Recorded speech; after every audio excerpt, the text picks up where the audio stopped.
it time? It is time for us to do what we have been doing, and that time is every day. We'll know in a very short period of time, but it looks like it could be something that will be not good. Believe me, not good. I see issue with that. And again, hey. You're not going to be able to insult your way to the presidency. That's not going to happen. I don't know who created Pokemon Go, but I'm trying to figure out how we get them to have Pokemon go to the polls. I'm Ted Cruz, and my pronoun is kiss my ass. So when you think about it, there is great significance to the passage of time in terms of what we need to do to lay these wires, what we need to do to create these jobs.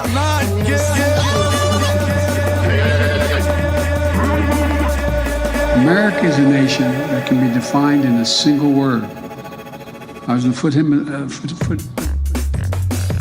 Not good. Believe me, not good.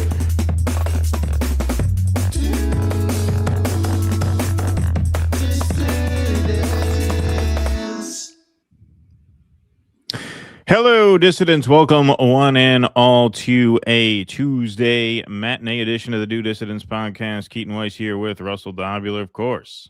Hello. Now, you're from the city of, where is it? Chiang Mai. Chiang Mai. So how far from that is, how far from Bangkok is that? It was a 10-hour train ride. Oh, wow. That's a long ride. Yeah. I mean, it's all the way up at the northern end. Like, you're close to the border with Myanmar and China. Nice. All right. Well, it's very different. Very different from Bangkok. You like it better? I guess you haven't been there long enough. It's really interesting. There's an ancient city wall that encloses the old city. Right. And it's just full of these ancient temples and wats. And we were talking about this. Okay, so this is my experience abroad in general.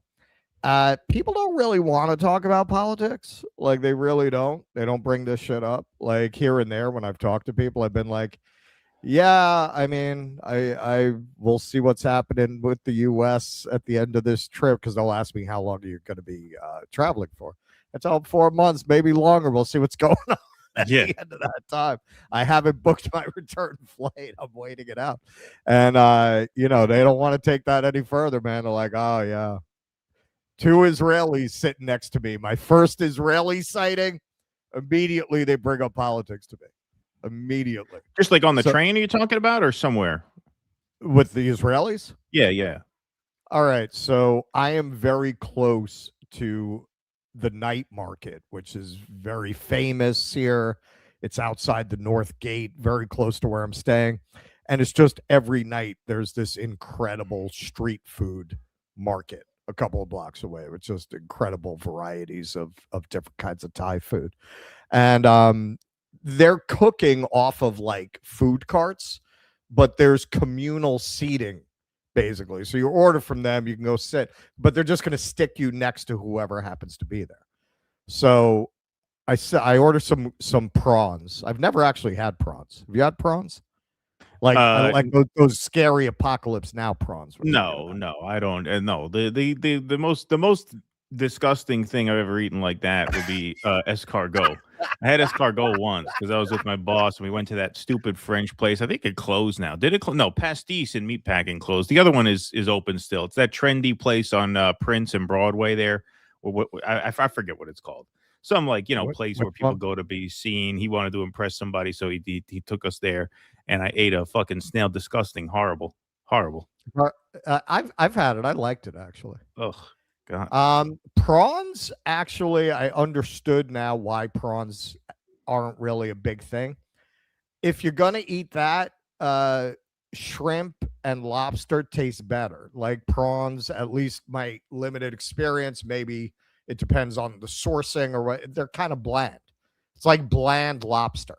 It's like lobster without any flavor. Balthazar, thank you, C-Car. There you go. Hip to the trendy New York City restaurant scene. That's right. See, Jezzy, that's what I expected. I thought it was going to taste like giant shrimp. it's like it's in that family, but it's very bland. You got those shells with dumpster. I didn't mean to get that up there, but yeah, so it wasn't that good actually. I mean, it was fine, like it wasn't bad, but it didn't really have a lot of flavor to it. It wasn't what I was expecting. But I had tom yam soup. You can't go wrong with that. It was good, very spicy. But that was really good. Yeah. So you know, these guys are sitting next to me. And I actually started talking to them, but just kidding around because fucking there was one thing of napkins for like 3 tables. So everyone kept coming to grab the napkins from the dispenser that was next to me. And I just, you know, I just said to them, yeah, they got to put out more napkins. One of them said, are you from New York? And I was like, yeah. He's like, I heard the accent. I said, oh, that's a good ear if you heard that accent. And the guy, so what do you think about Mamdani? And that's when I realized he was Israeli. I didn't pick up on. I said, well, yeah, well, you know, man, I think he's probably gonna disappoint. He goes, I agree. I think he's anti-Semitic. I was like, yeah, well, I'll take him over Netanyahu's lawyer. Right. Like, he's like, who? I said, Mario Cuomo is Netanyahu's lawyer. He's like, oh, well, I don't like him either. Don't get me wrong. He's an idiot. I said, well, okay. So what are you complaining about? Well, you can't just promise things. I don't think he's going to be able to do these things. Because he saw how I reacted to the anti-Semitic thing. So he backed off and went to the socialism thing. And this is what I say to everybody who says this to me. Listen, this is one of the benefits of getting older. I've heard this fucking story my whole life. My whole life, whenever you try to do something for people, they tell you can't do that because the rich people won't like it, and then they'll destroy your society.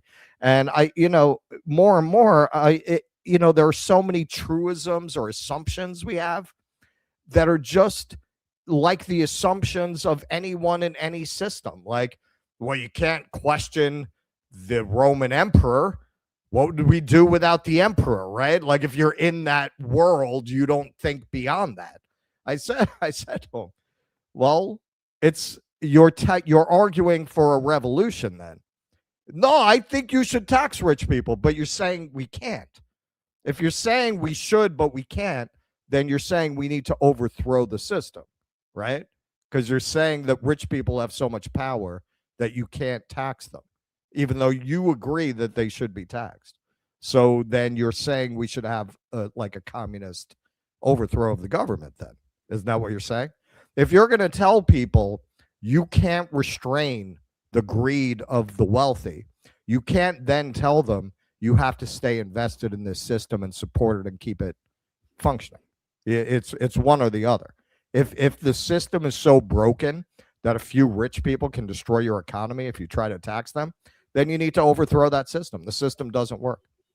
And then a guy came over. He was like, I heard how you handled those Israelis. What's your channel? There you go. I had like the camera set up for the food channel. Right. So you told that so you got into a conversation like that just with people you never met before, just a stranger, just in dialogue like that. Let's put it this way: the impression I got is that they were liberal Israelis, or that could have gone really wrong. Because I got hot as soon as he said that anti-Semitic shit. And I'm trying not to get too hot because I'm in the middle of Thailand, and who knows what Mossad agents they know that, they're going to take me out on the way back to my place or something. So I'm trying, but yeah, I would, if they had continued in that vein, that would have gotten really ugly. They backed off the socialism, it's just a little less contentious. Yeah. I mean, you engage people like that. See, I don't. See, this is why I'm more of a sort of pure misanthrope than you are.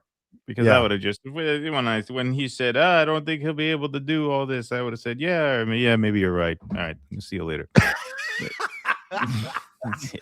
I definitely take I take the bait in a way that you don't. We see this in our online profiles as well a lot of times, because I'll go at people and they think you're nicer, and I'm like, no, do you realize how much contempt Keaton has for people who make comments like this? You don't hear from Keaton not because he's nicer, because he would not give you the time that I'm giving you to respond to your comment. That's why Keaton doesn't respond. I'm doing you a courtesy that he doesn't find you to be worthy of. Yes. Exactly. That's what it is. He actually respects you more than I do. Yeah. They don't get that. All right. Well, hey, speaking of nasty messages, let's get into Trump's letter to Norway. I think that's a good segue. That is a perfect segue. Okay. Trump links Greenland threat to Nobel Peace Prize snub. EU prepares to retaliate. So this is a letter that leaked that Norway released. Dear Jonas, considering your country decided not to give me the Nobel Peace Prize for having stopped 8 wars plus, I no longer feel an obligation to think purely of peace, although it will always be predominant, but can now think about what is good and proper for the United States of America. Denmark cannot protect that land from Russia or China. And why do they have a right of ownership anyway? There are no written documents. That's not true. It's only that a boat landed there hundreds of years ago. But we had boats landing there also before we existed. They were time travelers. Watch the Y-Files. I'm a big fan. I have done more for NATO than any other person since its founding, and now NATO should do something for the United States. The world is not secure unless we have complete and total control of Greenland. Thank you, President TJT. You can't make it up. Man. Now you tell me that is not a letter that Eric Cartman would write if he were president. I was going to say this is a South Park plot. It's a South Park plot. Canada. It's blame Denmark. We tried to do this the easy way, Kyle, but you would not award me the Nobel Peace Prize. So I guess we're just going to have to do this the hard way. We're going to have to invade Greenland. Yeah, exactly. That's exactly what he'd do. You left me no choice. I'm sorry, Kyle. I'm sorry. Mike Nellis. Trump's letter to Denmark demanding Greenland is one of the dumbest fucking things I've ever read in my entire life. I thought it was fake at first. He's insane. A lot of people did think it was fake. Like, it's so ridiculous. It does seem like somebody asked an AI to write that. Oh, yeah. People were wondering if that was real or not. Like, people, it was actually a question people had. Case in point, Umar Riemann. If this letter of Trump is real, it carries 2 main mistakes. This is before, I guess, people established it was real. 1, Nobel Peace Prize is issued by Norway, not Denmark. 2, USA bought Virgin Islands and Greenland was recognized as Danish in 1917. Image attached. Looks like it's in writing. Looks like there are actual documents signed by the fucking United States recognizing Greenland as belonging to Denmark. This is a funny little side note from Derek Tennis. Somewhat of a random fact. The last time Denmark sold an island to the U.S. was in 1917. That island was Little St. James, more commonly known today as Epstein Island. Weird little twist there, huh? Weird little twist. Just a fun fact. Cuckturd. Imagine being a world leader and the Prime Minister of Norway and getting a letter that looks like an 8-year-old spoiled brat wrote it. But it's a cleaned up letter from the President of the United States whining about Greenland and the Nobel Peace Prize. Yeah, I mean, it's nuts. It's nuts. That's what I keep saying about the Trump presidency. It's like a vicious satire of a dystopian America become a caricature of itself that Pat Chayefsky might have written in the 70s. But it's real. Yeah. So here is Trump talking about how, hey, you know what? I don't really care about the Nobel Peace Prize. I don't really care about it. It's everybody knows Norway is against me. Everybody knows. No, I don't care about the Nobel Prize. First of all, a very fine woman felt that I deserved it and really wanted me to have the Nobel Prize, and I appreciate that. If anybody thinks that Norway doesn't control the Nobel Prize, they're just kidding. They have a board, but it's controlled by Norway, and I don't care what Norway says. but I really don't. But I don't care about that it. He sounds like Michael Tracy talking about the trolls on Twitter. I don't mind it. I don't mind it. I just I don't care about it, but I'm going to spend the first 10 minutes of this interview complaining about you trolling me online. I'm going to close out the last. I'm going to keep the interview going for an extra half hour, litigating that at the end. I'm going to bookend the interview with 45 minutes, split in 2 parts on it. But I don't mind it or anything. You're not living in my head rent free. You're paying. And I think I've saved tens of millions of lives. If you look at India, Pakistan, just as 2 nuclear powers, you look at so many of the countries that were in in some cases, a 35-year war, and they got it done. We stopped 8 wars, and maybe we'll be stopping a 9th very soon. Okay, well, that's news to the world. That is news to the world. I presided over a genocide, but so did Sleepy Joe. So did Sleepy Joe. So you can't put that one on me. I just continued what they started. That's all. But he wasn't done. He wasn't done. Now he is starting to drop his private DMs from world leaders online. Note from President Emmanuel Macron of France. Dear Donald, my wife does not have dick. Stop saying this. She is not chick with dick, I promise you. Want to see at Davos? We show you private. From President Macron to President I'll show you Trump. my pussy at World Economic Forum. I show you pussy. You show me Melania pussy. I've seen it already. Everybody's seen that one. My friend, we are totally in line on Syria. We can do great things on Iran. I do not understand what you were doing on Greenland. Let us try to build great things. 1, I can set up a G7 meeting after Davos in Paris on Thursday afternoon. I can invite the Ukrainians, the Danish, the Syrians, and the Russians in the margins. Let us have a dinner together in Paris together on Thursday before you go back to the U.S., Emmanuel. So, this is a good example of what I've been saying about how the Europeans deal with Trump throughout his presidency. It's very much like the classic Twilight Zone episode where Billy Mummy plays a child who has absolute power, who can just do anything he can imagine, and children throw tantrums. But when this child throws tantrums, he wishes you away into the cornfield, or he turns you into a jack-in-the-box, right? It's this unstable child with absolute power that they have to tiptoe around. You think Emmanuel Macron considers Trump a friend? You think he feels warmly towards Donald Trump? This is people tiptoeing around a maniac with an arsenal. Yes, obviously. In fact, we'll get more into Davos on Thursday because the clips are dropping as we speak. But one of the first ones to go viral was Macron saying we need more Chinese influence in Europe, which, of course, that's the result of all this. Like, what did you think was going to happen? It is. Yeah. Right. They got to turn to another alternative. They need to counterbalance the United States, which has become such a threat to the well-being of the world. They have to turn to whatever power they can find that might be able to counterbalance it. Here's another one. But here he's trying to frame it like Mark Rutte, the Secretary General of NATO, has endorsed his plans.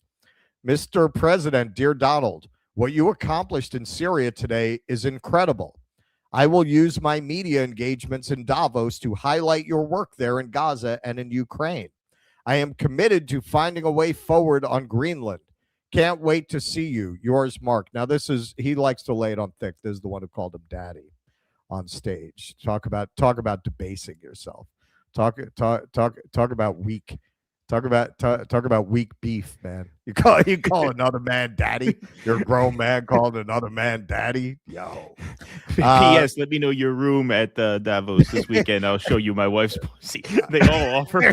Every world leader offers up their wife to him.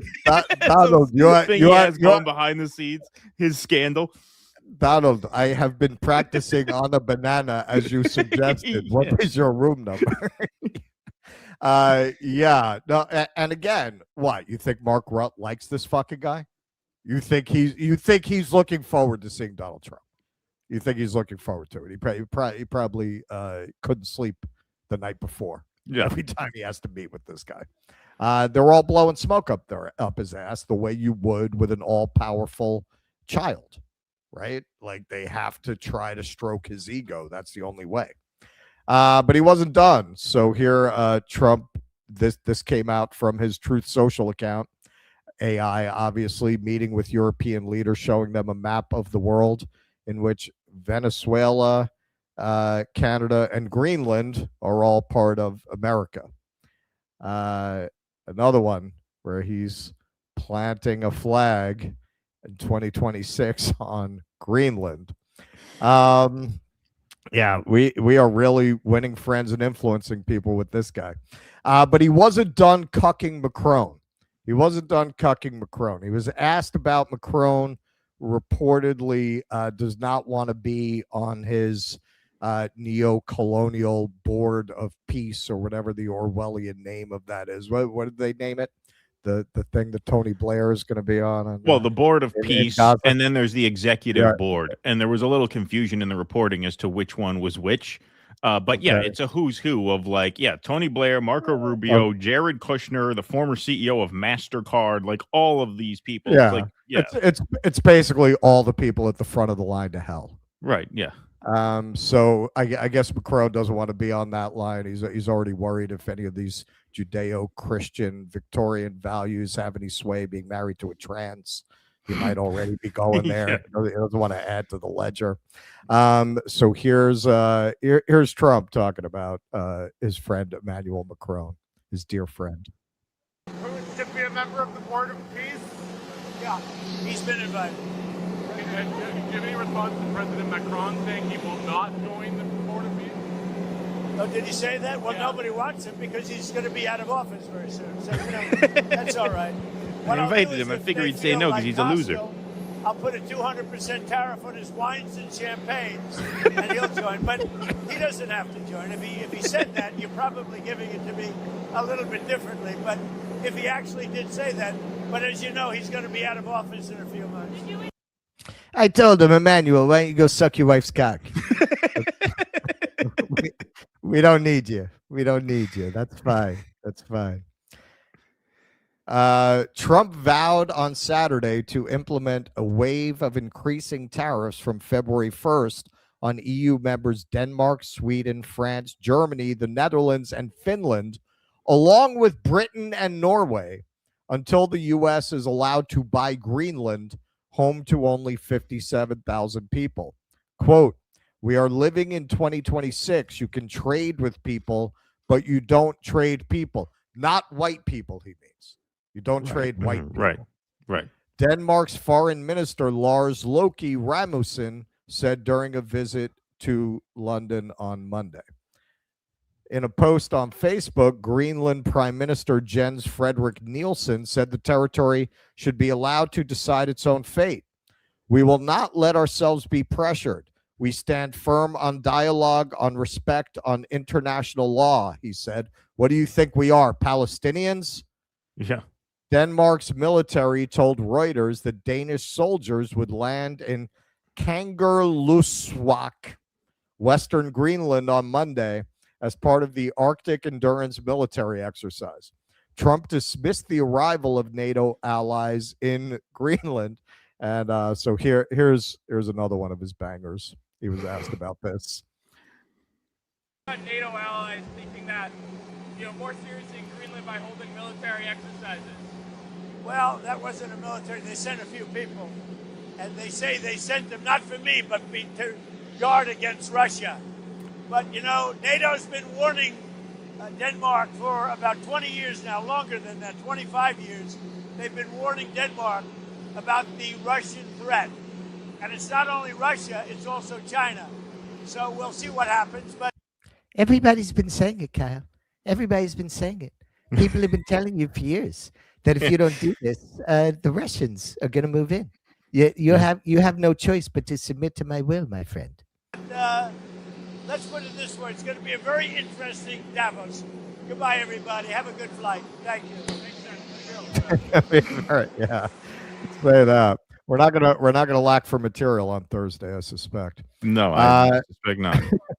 Norway's store said he would change his schedule to attend the World Economic Forum in Davos on Wednesday and Thursday, overlapping with Trump's planned appearance at the annual gathering of the global political and business elite. Isn't this funny that all of these people who had their hair on fire, and I would argue rightly so, about Davos and the World Economic Forum and Klaus Schwab. You notice how you don't see like Benny in the closet or Eric Doherty or anyone freaking out about Trump going to Davos? I thought you voted for Trump to get rid of these people, right? Well, it's not just him. They got Scott Besson is there. Scott Besson's there. Right? What's his name? Lutnick is there. And who did he work for? Who did Besson work for? Well, Soros. George Soros. It's a big club, baby. You ain't in it. The country will not change its stance on Greenland, the country's foreign minister, Espen Barth Eide, said. German Chancellor, look, I know that we're murdering these names. You're going to hear from like some Danish people in the comments, I promise you. Okay, so you know why they don't fuck up like that on like the news? Because they have money to hire people to go over these things with them before they go on the air. Right. How the hell would you know how to pronounce that unless somebody told you or you spoke that language? I don't even know the basics. I don't even know Jens. What is Jens? What kind of? And they're so proud of that name. They name everybody Jens. John. What is it? Jens. Right. Hens. Yeah. Jens. Jens. What kind of name is that to be so proud of? Probably. German Chancellor Friedrich Merz said he too would try to meet Trump on Wednesday, adding that a trade dispute was not wanted. Quote, but if we are confronted with chaos and we consider unreasonable, then we are capable of responding, Merz said. Asked by reporters on Monday what he planned to say to European leaders in Davos about his Greenland plan, Trump said, I don't think they're going to push back too much. Look, we have to have it. We have to have it. U.S. Treasury Secretary Scott Bessent got Emmanuel Macron's wife's dick out of his mouth and said it would be very unwise for European governments to retaliate. I think it's a complete canard that the president will be doing this because of the Nobel Prize. The president is looking at Greenland as a strategic asset for the United States, he told reporters at Davos. That's in progress. I'm working on it. Yeah. EU leaders will discuss options at an emergency summit in Brussels on Thursday.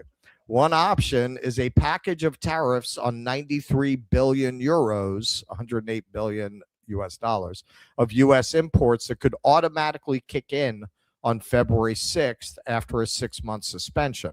Another option is the anti-coercion instrument, ACI, which has never yet been used and which could limit access to public tenders, investments, or banking activity, or restrict trade and services in which the U.S. has a surplus with the bloc, including in digital services. The EU said it was continuing to engage at all levels with the U.S., but said the use of its ACI was not off the table. British Prime Minister Keir Starmer called for calm discussion between the allies, adding he did not believe Trump was considering military action to seize Greenland. What he meant is he hopes that Trump is not considering military action.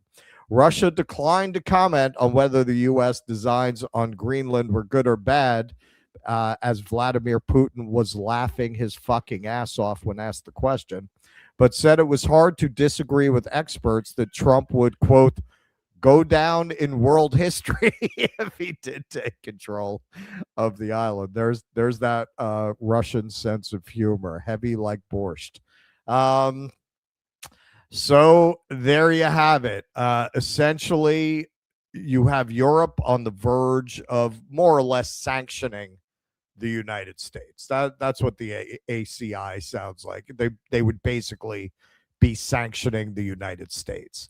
It is, once again, it is remarkable how quickly this administration has burned the country down, burned down all of its relationships, burned down its domestic stability, brought the country to the verge of de facto civil war.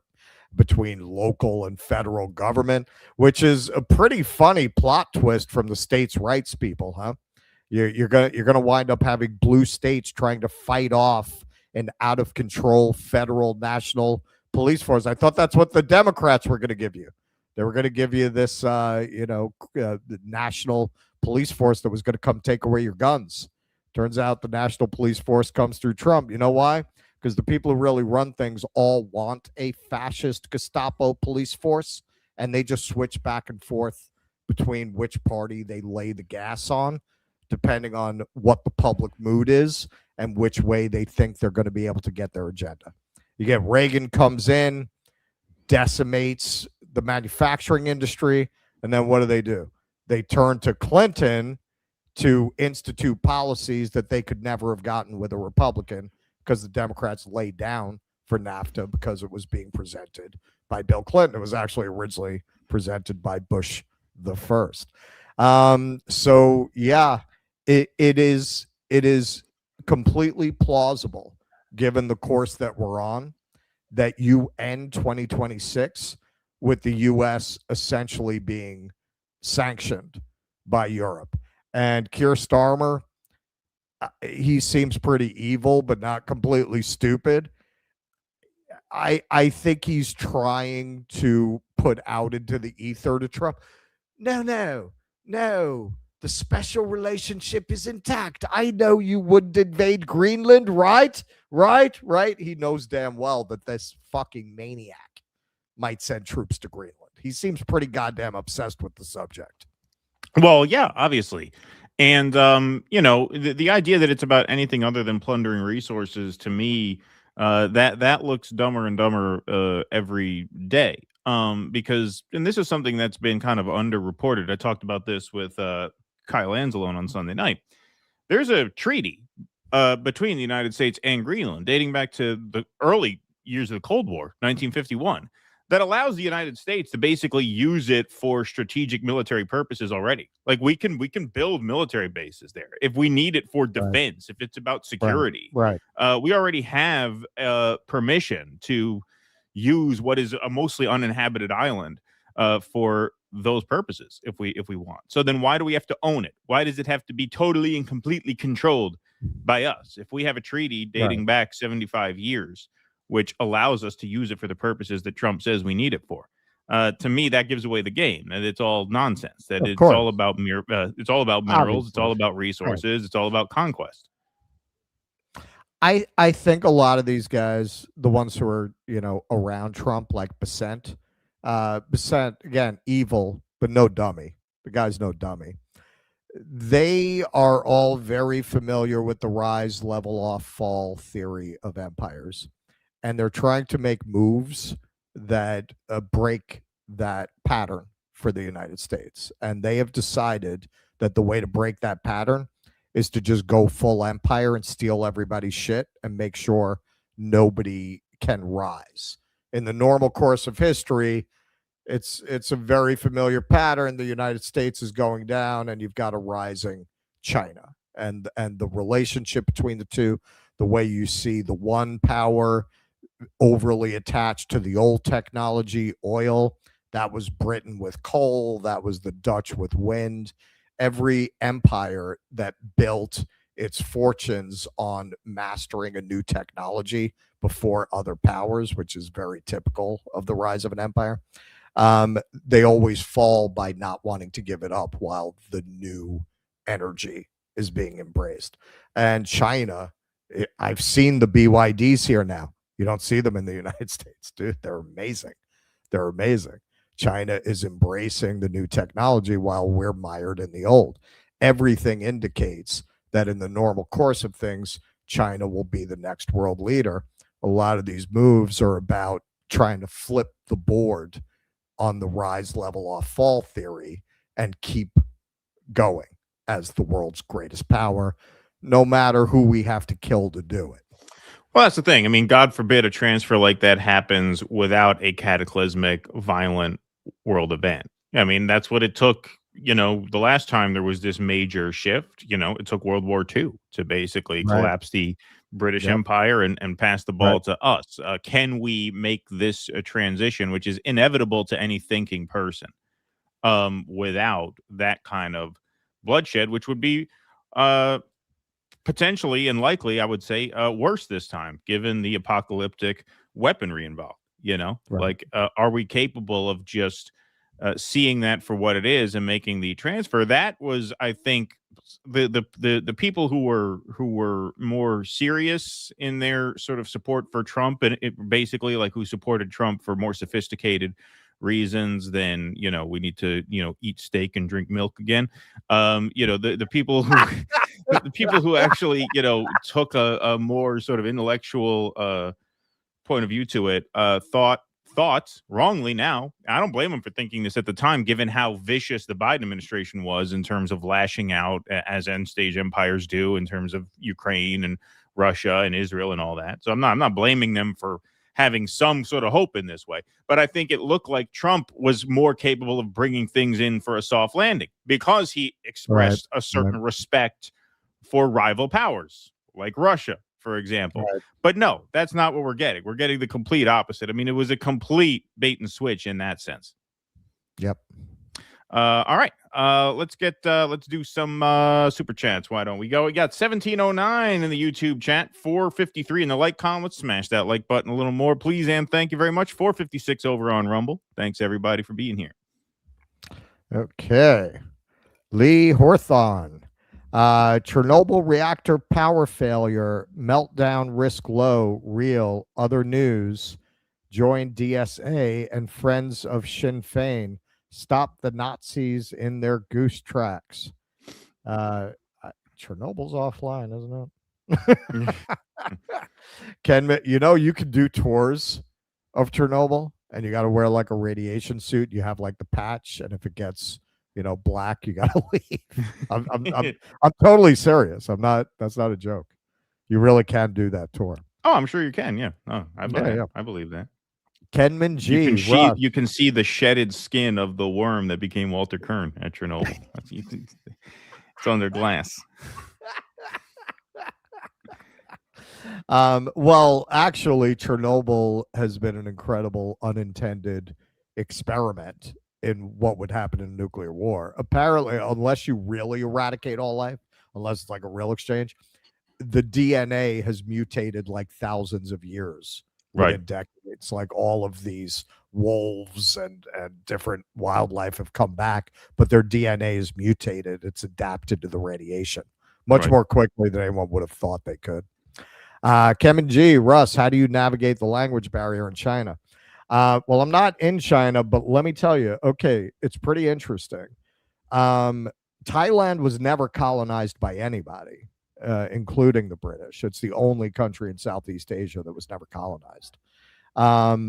As a result, I think in part, they really don't speak English here.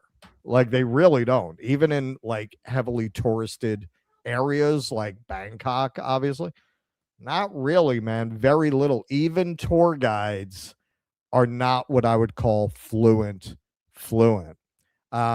So the translation app has been really impressive, man. Like not only can you speak into it, and that has really worked, you can put the camera on text, which has become in very handy in supermarkets where I really can't tell what I'm buying. Like it's just not in English, which, I mean, it's kind of refreshing.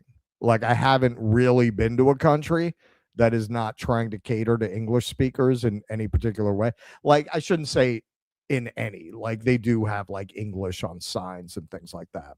But it's not nearly as prevalent as other countries that I've been to. Most people really don't speak English. Without that app, I've thought about this, like, what did people do? Because this has been like a backpacker route since the 60s, right? People coming here. What did they do?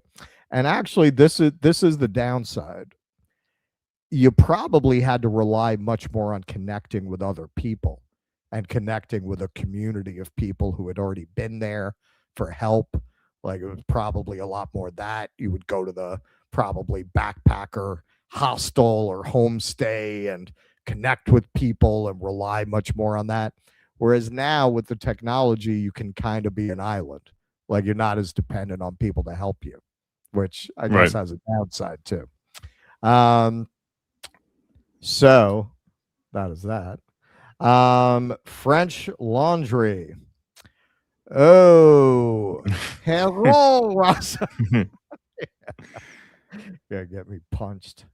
Mark Pugliese, dudes, remember the Twilight Zone with Billy Mummy as the all-powerful king? You didn't write that before I said it, did you? No, I don't know. That happened the other show. Yeah, it did happen the other show. What was it? What was the reference?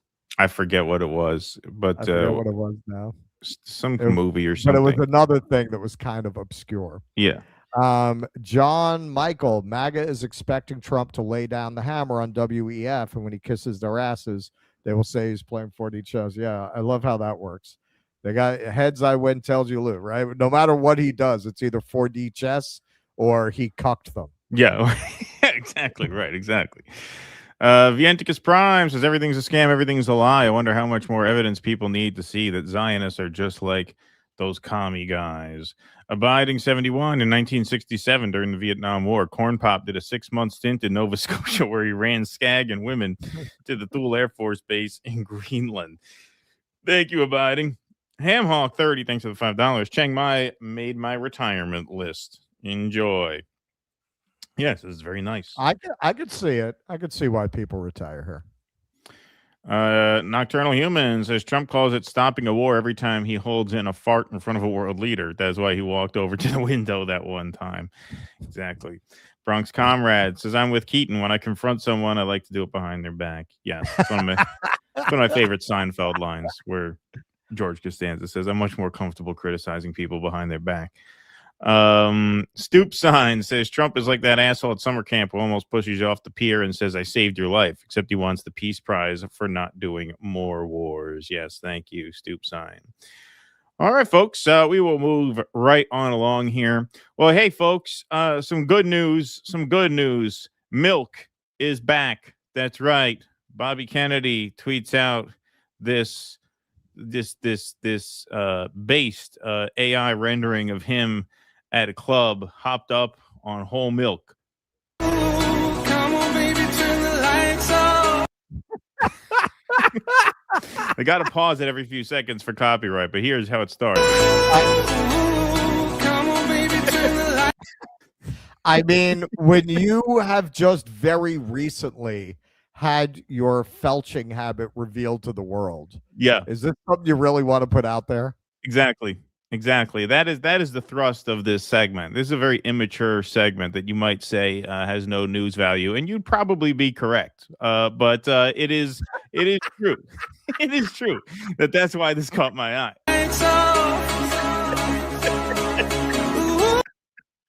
I think we have a new tagline.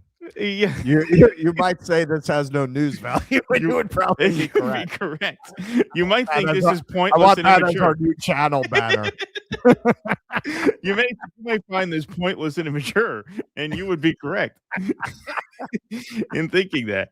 But hey, here is the news. Trump signs bill allowing schools to serve whole milk again. That's right. So here is Bobby Kennedy and Secretary of Agriculture Brooke Rollins celebrating, yet not drinking the milk. It's kind of weird. They don't take a sip in this video. Rollins alongside my great friend Bobby Kennedy, and we have the best news. President Trump just signed the Whole Milk for Healthy Kids Act. And what that means is that whole milk is going back into schools for the first time in a long time, which, Bobby, we think making America healthy again, this is a huge step in the right direction. Absolutely, Brooke. And 40 years ago, the science. I sucked at least that much cum out of Olivia, those these assholes. I was gonna say, actually, can we take this from the top? We're gonna have to switch glasses. You have the wrong glass. You have the wrong one. I felched that at you while you were sleeping. What? I'm sorry, sir. What was that? Never mind. Let's take it again. Can we switch? I can tell. I can tell. mounted a war against saturated fats, including healthy meats and proteins, and of course, milk. In 2012, milk became regulated in our schools, and the obesity rate climbed dramatically, and children were funneled into drinking more caffeinated drinks and energy drinks and sugar-heavy drinks, and that has hurt American health. Brooke and I, at the beginning of January, are going to release dietary guidelines, and we're going to announce the end to the war against saturated fats. And we're going to bring back milk, which is a nutritious, wholesome food that every American who can drink it ought to be drinking. Amen. So thank you, President Trump. Thank you to the amazing leadership on the Hill who got this done. And thank you, Bobby, to our dairy farmers. It's just a huge deal. So cheers. Cheers. Drink it. They don't drink it? It's bad luck to not drink after you say cheers. Everyone, it's all right, get this shit away from me. I can't stop thinking about you sucking this out of Cheryl's ass. That's the thing. Like adults don't really drink milk. It's not an adult thing. If you grow out of milk, one thing that a beverage we're also very fond of here at the Trump White House is Jewish cum. So, in fact, as we know, the COVID virus was engineered to spare they have antibodies in Jewish semen. So, there were actually 12 studies that were suppressed, which proved the efficacy of Jewish cum in fighting COVID. But they couldn't get the emergency use authorization for the vaccine unless they spiked those. So, if you're too old for milk, we're working on getting that approved as well. I didn't believe it at first, but last time Netanyahu was here, he showed me a list of everyone who sucked his cock, and none of them got the virus. That's right. So I sucked his cock. So I said this was 100% conceived as a felching campaign, and yeah, the whole milk was the switcheroo at the end. But here is the article. Whole milk will soon return to school cafeterias, signaling a reversal after a decade-long absence and ushering in a major change after President Trump signed legislation on Wednesday to restore more milk options. The law, which was approved unanimously by Congress late last year, lifts a ban on full-fat and 2% milk in federally funded school nutrition programs. It also gives schools more flexibility in serving non-dairy milks. It will ensure that millions of school-age children will have access to high-quality milk as we make America healthy again, Mr. Trump said, with a jug of milk sitting atop the Resolute desk. Here he is. Beautiful milk. That's what we're... Look at that beautiful milk. You see that beautiful milk? That's what we're here for. We're discussing milk and whole milk and how good it is, and how nourishing. And these people all come from beautiful farms. They have a wonderful life, and they're happier today than they would have been if we didn't sign this. So we'll be talking about that in a second. Yeah, and the influencers. You're lucky Creepy Joe's not sitting at this desk, or he'd be smelling the kid's hair. You ever see those videos? They're terrifying. They're terrifying. He was stupid, very stupid person, and it was Barack Obama and Michelle Obama that took our beautiful whole milk out of the cafeterias. But yeah, no, he got all the influencers on board. Here's Riley Gaines doing a milk mustache photo shoot. Sorry. Okay. The milk mustache is back. To drink whole milk. That is quite the image. Here's a football player. I forget what this guy's name is. What is it? Frank Murphy here. Whole milk equals protein, strength, and a classic choice that never goes out of style. The milk mustache is back. Make whole milk great again. Nice retro image from the White House. People had fun with this. The Epstein files. This is a little crazier, a little more fun. Make home milk great. By the way, for YouTube, that's milk. That's milk from the cow's udders. That's milk. Nothing but milk. That's Get your mind out of the gutter. Get your mind out of the gutter, YouTube. That is milk. You see the udders there? That's some more fun with this. Now, this was a little lazily done since that's from the first Trump administration. You notice the faces there? You got Mike Pompeo and Mike Pence on the side of the Oval Office. Got to update your game a little bit there. The milk mustache is back. Drink whole milk. So here is Kennedy talking about the benefits of whole milk versus the lower fat milks. Of the Obama administration, really driven by Michelle Obama, took whole milk out of our schools, and they allowed children to continue to drink skim milk, but skim milk tastes terrible, and the kids hated it, and they didn't switch to healthier substitutes. Instead, they drank soda drinks and energy drinks and sweetened drinks. And we now have had a whole generation, 15 years, of children who were not getting vital nutrients, all the good stuff that's in milk, calcium, whole fats, good fats, vitamin D, and all of these other nutrients that are this panoply of nutrients in milk that are so good for our children. From the day kids are born till they're 20 years old, the brain is creating billions of neuronal cells every day, and they need protein, they need fats, they need healthy fats, and they need these micronutrients. And we now have a generation of kids that were not getting it. So for brain development, for physical development, it's absolutely critical. And all right, but continuing the article, the bill's passage caps a banner moment for milk. Milk consumption rose in 2024, the first time after years of decline. RFK Jr., the Health and Human Services Secretary, vowed last summer to end the attack on whole milk, cheese, and yogurt.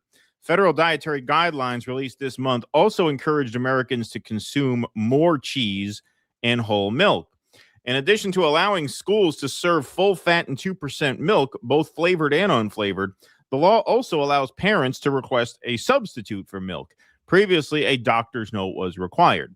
The law also exempts milk fats from an existing requirement that limits saturated fats to 10% of calories offered in school meals. So, yeah, RFK is big on saturated fats here. You could see no cake, just steak. Happy birthday, Secretary Kennedy. We're so grateful for your leadership and determination to make America healthy again. This quote tweet went kind of viral. They gave him a steak with candles like he's a dog about to die. Yeah, exactly. So, yeah, look, I mean, hey, I got to say, in all seriousness, like sure. I mean, the point of this segment was cum jokes. But, you know, that's what really it's good for. Yeah. And, you know, the fact that like their cringe, you know, virtue signaling is just, I mean, it's just a flip side of the libs, right? With the diversity worship, this whole like it's 1955, leave it to Beaver again. We're delivering milk and eating red meat. And, you know, that's the way to live your life. On a policy level, though, I will got to say, I mean, it did pass Congress unanimously. And it is true that like whole milk is better for kids than the skim and the 2%. And what RFK says there is valid, too, which is because I know from experience when I was a kid, if they ran out of the whole milk and you only had skim milk left and they put the skim milk on your tray, because I didn't bring lunch. I always had the school lunch. We would just throw that shit out. Like nobody wanted to drink that. So we throw that shit out and we get like fruit punch or some like unhealthy substitute. So yeah, I mean, and especially given how unhealthy school lunches are, or they give you like a slice of frozen pizza with cheese a half an inch thick, like whole milk is probably the healthiest thing they give you at school for school lunch. So like sloppy joes. Yeah, like to substitute that for skim or 1% milk, yeah, it doesn't really make any sense. So, you know, I will hand it to him. It's on a policy level, I think it's a win. I think it's a very, very rare win. Unfortunately, it took war with Greenland to get whole milk back in the schools, but that's the trade-off, America. You got it.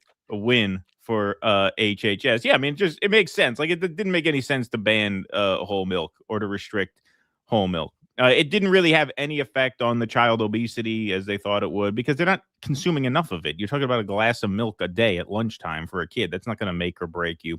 And so, yeah, I mean, it makes sense. It makes sense, as cringe as the virtue signaling around it is. But I guess in a year where the wins were very few and far between, I guess you kind of have to brand this in some sort of culture war fashion, because you kind of took an L on the Epstein files, kind of took an L on Ukraine, kind of took an L on inflation, took an L on mass deportation. You've been doing a whole lot of losing, so I guess they had to claim this as a win. But in fairness, cum jokes notwithstanding, it is a win. Yes. I mean, it makes sense. Yes. I was going to say, I'm watching this with mixed feelings. On the one hand, an administration with such homoerotic undertones might not want to do a campaign with like bright white lines on their upper Well, that's the other thing that lips, makes it really like, funny. central to the campaign. However, in terms of the dietary guidelines, yes, there's another thing that you see over and over again, the longer you're on this planet, or at least in that particular country. Health fads come and go. They all turn out to be bullshit. Everything they're going to tell you is the absolute way you have to eat now. They're going to be telling you in 5 to 10 years was absolutely wrong and based on junk science. What I have always found is that my unschooled grandfather had it right. When I tried to be a vegetarian for 5 minutes, he said, "You don't have to go to such an extreme with anything. Everything in moderation. You don't eat steak every day. You eat it once in a while.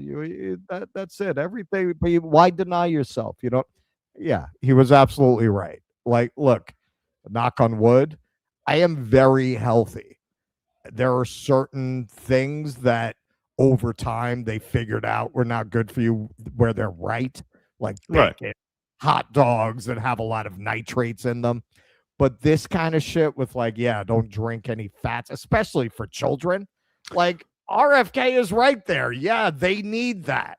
You want to talk about when you're an adult, you shouldn't eat the way you do when you're 14 because your body has certain needs, and over the course of your life, you should change up your diet. I mean, I certainly have. That's fair. But you're right. It's the inverse of the libs. You got the libs running around trying to get everyone to drink fucking soy milk or oat milk. And there's no reason for that. But then these guys, eat as much steak as you want. You'll be fine. Yeah. Meanwhile, everybody's asshole is falling out from fucking pulling that for 10 years. Well, that's the thing. It's not, you don't have to stop eating steak. You have to stop drinking whole milk in moderation. Have a healthy, balanced diet. Like, there are certain things that people used to eat, very processed food. Like, that's just a good rule of thumb. Go with whole foods. Don't eat processed foods. The more processed it is, as a rule, the more unhealthy that food is. Sure.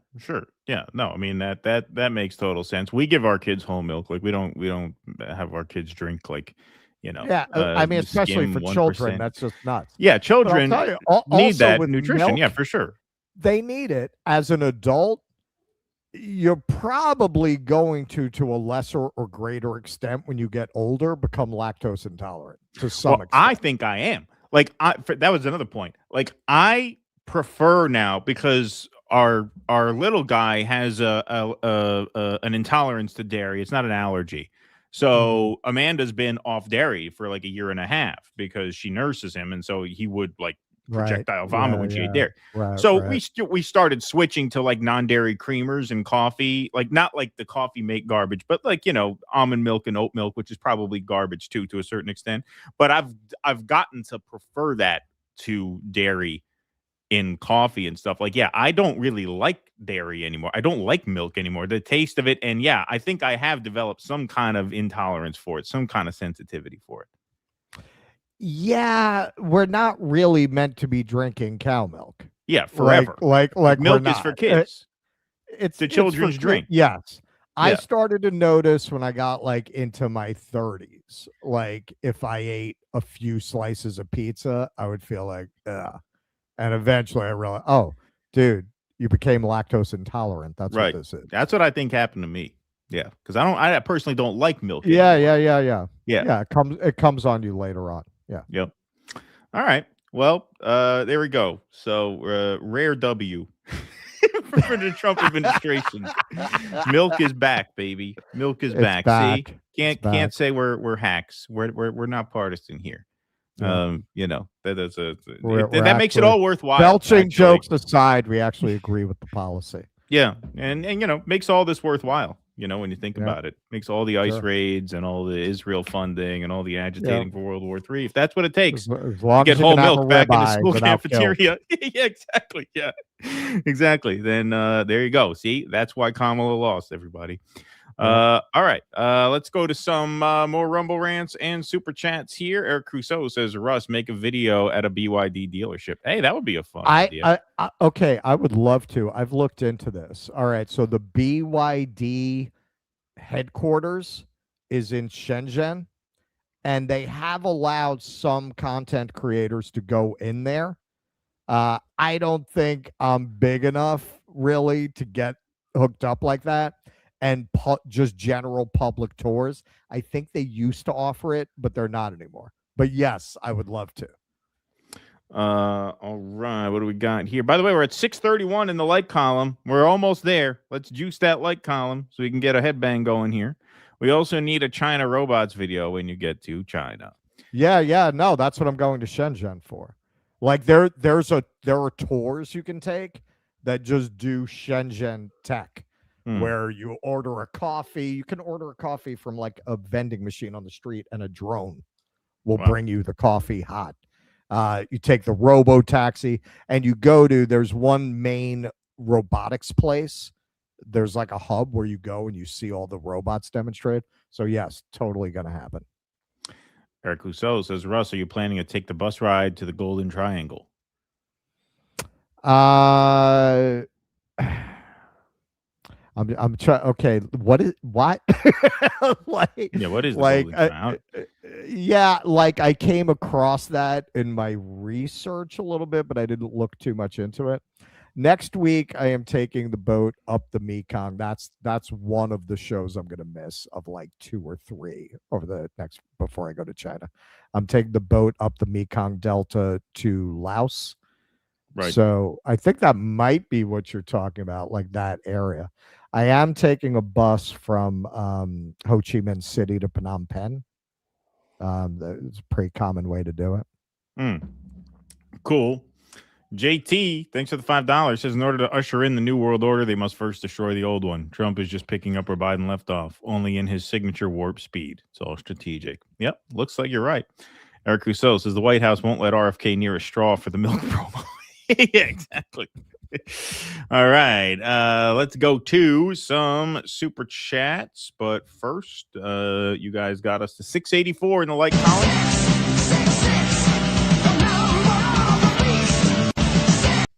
There we go. All right, let's take some super chats. All right. Red French Moon. EU holds 8 trillion U.S. bonds equities. So if the EU elites weren't sold to the USA and WEF, they could put pressure on USA, but it's all theater. See, this is what I believe with all of this. There's going to come a tipping point where the world's going to say, fuck it, we got to take that one down, man. It's just too dangerous. And they're going to start to do things like that. I think the day will come. We're just not there yet. Captain Acehawk to she sells sanctuary in the Weiss, no Duca pill. Okay. Kuznetsky Bassane, why stop at just Greenland? Why not the world? That's right. Richard Pemberton, Kern tweeted, oh no, that Minnesota needs to be kicked out. I'm about his age, but unlike him, I've lived in Minnesota most of my life.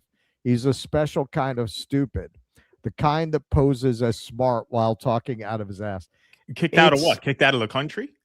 I guess kicked out of the country.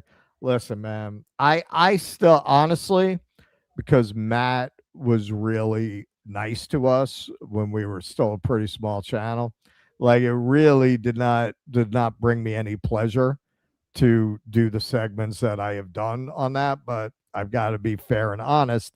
And as things have progressed, I feel more and more like morally, yeah. I mean, what would I have done? Like continued at this point to deflect as these two become just absolute fucking maniacs? Like they're just maniacs at this point. They're just nuts. They're just nuts. It's like the fucking B list of Daily Wire rejects.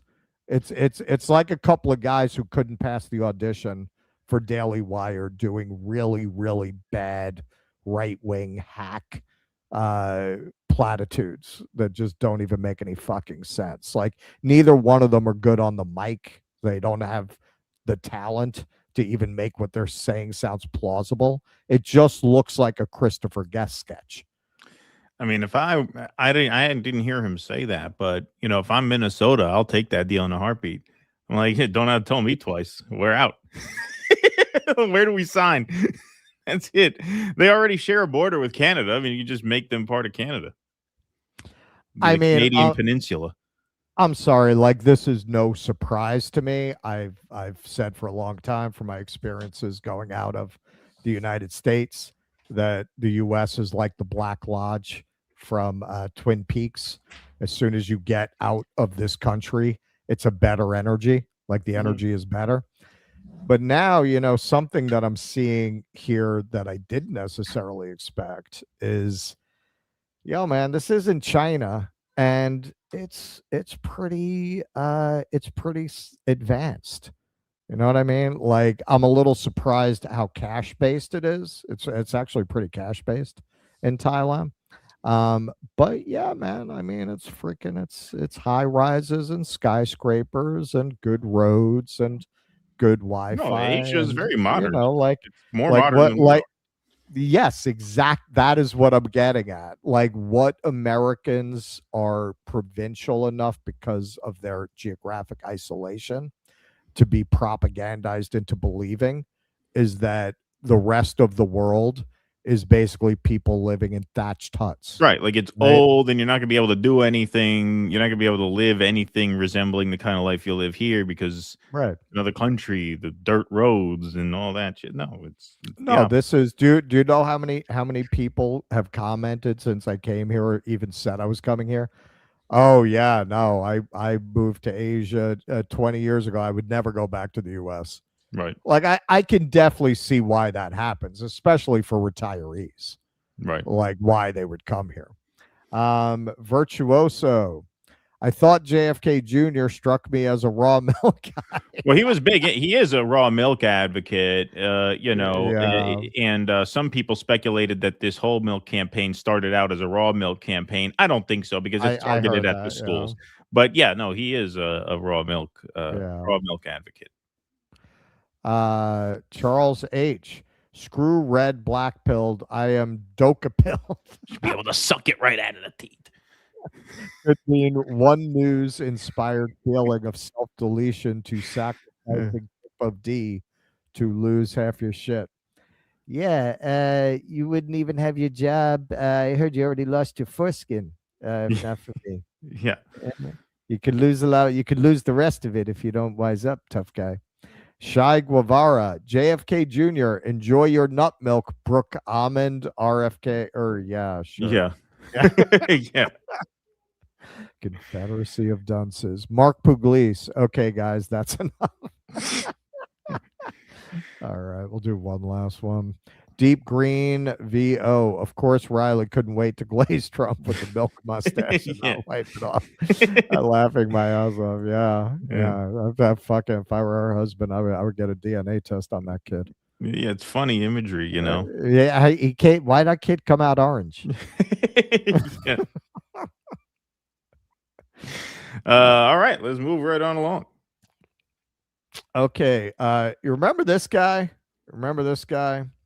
A lot of people were very excited at this speech that he made in January, laying down the law on censorship to the EU. Now, the intrepid reporters here at Due Dissidence pointed out to all the people who were desperate to hear somebody speak out against the electronic censorship regime, what he didn't mention, like all of the journalists being arrested for covering Israel. All he wanted to mention was abortion activists and this kind of thing who were being cracked down on, but he said more in what he didn't talk about. But here's JD Vance in January talking about how the EU has to straighten up and fly right on free speech. Where EU commissars warn citizens that they intend to shut down social media during times of civil unrest the moment they spot what they've judged to be, quote, hateful content. Or to this very country, where police have carried out raids against citizens suspected of posting anti-feminist comments online as part of, quote, combating misogyny on the internet, a day of action.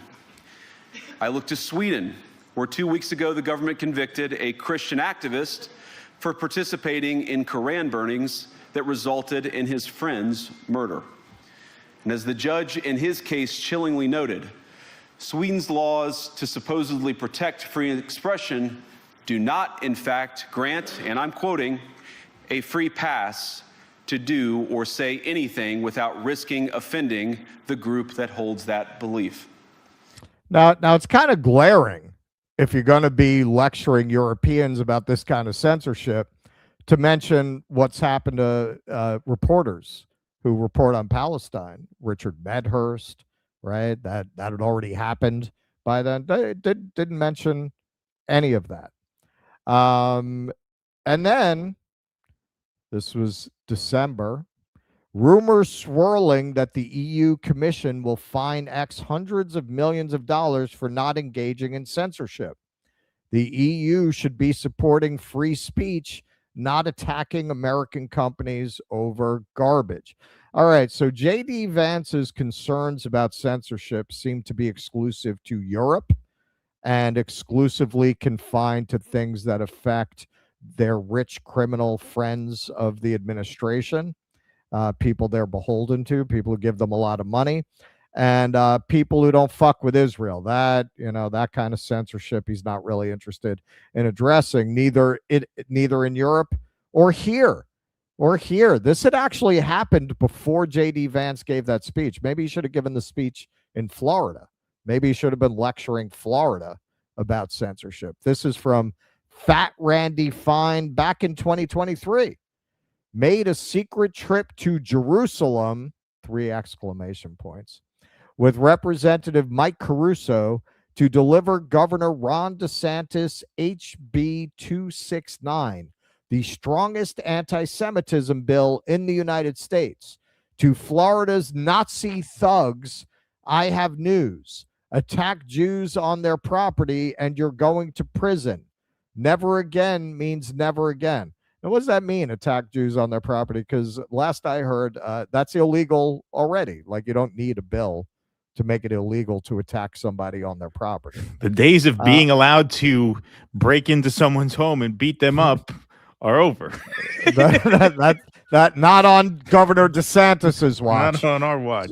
So now remember, this is the same Ron DeSantis who made such a show of being anti-woke, going to Israel to sign a censorship bill. Wow. Almost like these guys didn't mean any of that. There's Mr. Gunsgear. Florida passed an unconstitutional hate speech law in 2023 that was signed into law by Governor DeSantis in Israel. Now, less than 3 years later, Miami Beach police are going door to door asking American citizens about social media posts that are clearly protected speech under the First Amendment. Plan accordingly. Oh, I do. I have no plans on moving to Florida. I'll promise you that. So here, this video has gone viral that this woman who was harassed by the police wisely made. This is from Mel. The Miami Beach mayor's office is now flagging citizens' Facebook posts and sending police to their doors to intimidate them for criticism of the mayor. This video is absolutely outrageous. All right, let's take a look. Okay. Is that your account? I refuse to answer questions without my lawyer present. So I really don't know how to answer that question either well, way. you're, like I said, you're not This going is to freedom jail. of speech. This is America, right? And A I, veteran. And I agree with you 100%. Okay. So All we're right. just trying to see if it's you, because if we're not talking to the right person, we want to go see who the right person Okay, is. how can I help you? So pretty much it's just a statement that was made as far as, verbatim, it says the guy who consistently calls for the death of all Palestinians tried to shut down a theater for showing a movie that hurt his feelings and refuses to stand up for the LGBTQ community in any way. Even leaves the room when they vote and on related matters. Wants you to know that you're all welcome. Clown face, clown face, clown face. 3 days ago.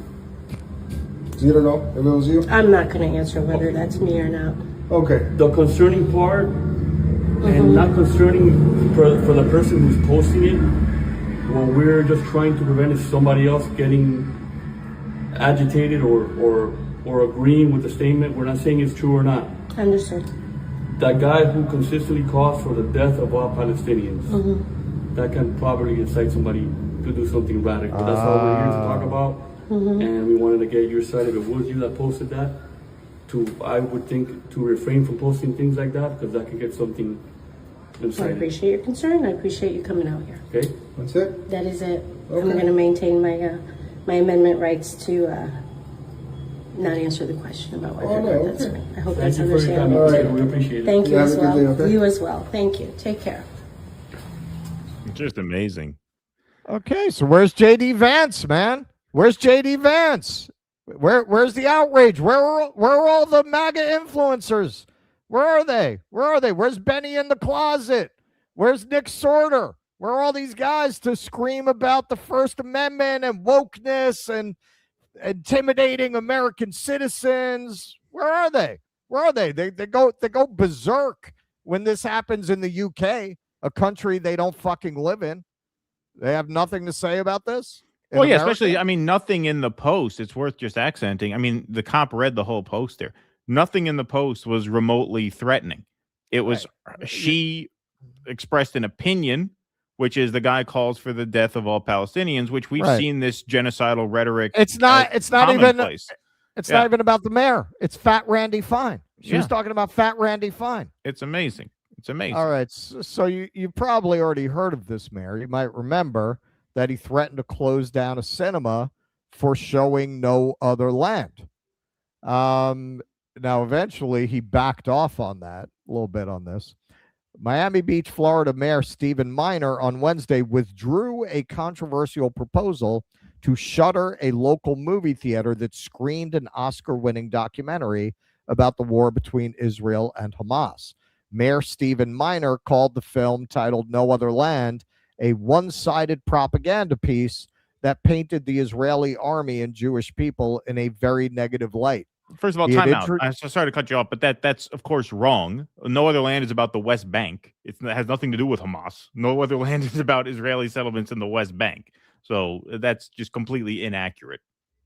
He had introduced a resolution that would end the city's lease with the O Cinema Theater and cut government grant funding. But at a city commission meeting Wednesday, as speakers denounced attempts to close or censor the movie theater, he announced that he was withdrawing the proposal. He said he was deferring an alternative proposal that encouraged the theater to, quote, showcase films that highlight a fair and balanced viewpoint of the current war between the state of Israel and the groups Hamas and Hezbollah. You know, like Exodus. You know, like Exodus. Let's show Exodus. Why don't you show Exodus? Why don't you show a woman named Golda? For balance. Yeah. The movie's not about that. I mean, that's the thing that's so crazy. The movie's not about that. It's about the West Bank. The movie has nothing to do with October 7th or the war or anything. Yeah, I mean that's irrelevant. This guy is I guess he properly represents Miami in that he's a Brooklyn transplant to Florida. And an Orthodox Jew. So, clearly he's bringing theocratic values to the United States. That's theocracy, right? He's bringing his religion into the way that he governs. Right. So this is one of his constituents here. It's law now. Your anti-Semitic hate isn't going to fly anymore. You will go to jail. And Mel calls this out with his profile. Florida Israeli citizen, proud Zionist Jew, financial advisor. So that's what you call stereotype tic-tac-toe. He hit all the squares right there. Mel, all anti-free speech dual citizens need to be deported immediately. They are an actual threat to our country. Yes. Yes. You know what? When you've got dual citizens calling for the censorship and the jailing of American citizens, you know, that sounds like the kind of a foreign enemy, an infiltrating group that a guy named Elon usually would like to speak out about. But I guess he got the call, so he has to distract you by screaming about Somalis, how Somalis are incompatible with American values, has to drum that into your head all day and all night. But just remember, when you see those Somali posts, remember who he's not talking about. Remember who he's distracting you from. Seems like a guy who goes on and on about how pro free speech he is would be apoplectic, right? But they got something on this guy. They got something on him because he was speaking out in ways that I would argue probably less anti-Zionist and more anti-Semitic. But you know what? He got that call, man. He's all on board. They tell Elon to jump. He says how high now. He's not going to say boo about this threat from within to free speech. Not a word about it. Fire just kind of become the new ACLU in many ways. This video is making the rounds, and it's one every American should see. Law enforcement showing up on Americans' doorsteps for lawful political speech. Speech that doesn't even remotely rise to the level of incitement is absolutely intolerable in a free society. Our friend Kurt Metzger. Can you imagine if this midwit pig came to your door and had the nerve to ask about your excellent, correct tweet? What is this, Europe? Any cop who would actually embarrass themselves like this should be fired, then deported to a country they aren't even from. Well said, Kurt. Alex Longarm. What's more interesting is that the post in question wasn't directed at the mayor, but on a Republican congressman, Mr. Fine. Why is a Democratic mayor? No one's coming to save you, folks, as we'll see in my next segment. Using the police to quash the First Amendment for an adversary. Do you know the link? Yeah, I think we know the link, man. I think we know the link. Noticing is antiseptic, as they say. Grums. Miami Beach mayor's office is now sending cops to your home to talk about what you posted. The UK has arrived on our shores. The British policies on intimidating speech are coming. This is what will happen if we don't fight it now. Absolutely. And you know what? I pointed out that a lot of these influencers haven't had a thing to say about this, but some of them have. Some of them have. Cernovich actually responded to this unacceptable. And hey, man. Megan Kelly did too. She said WTF. Did she?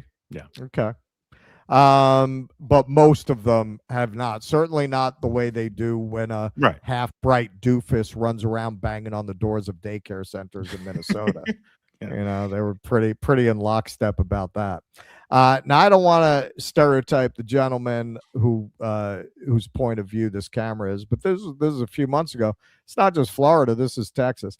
I'm betting that this guy would not identify as a liberal who shot this video. So you want to see how unifying this issue is.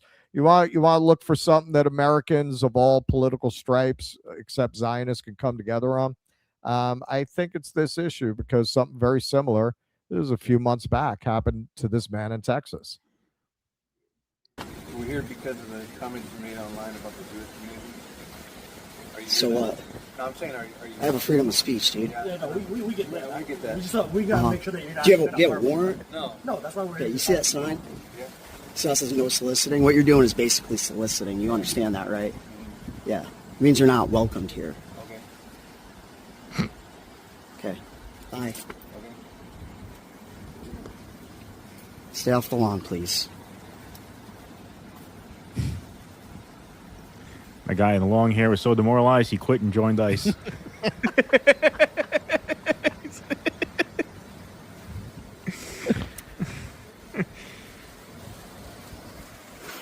This is what they're doing, guys. You make comments about the Jews online, they'll fucking show up at your door.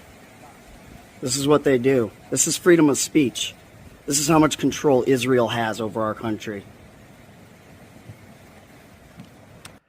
Yep.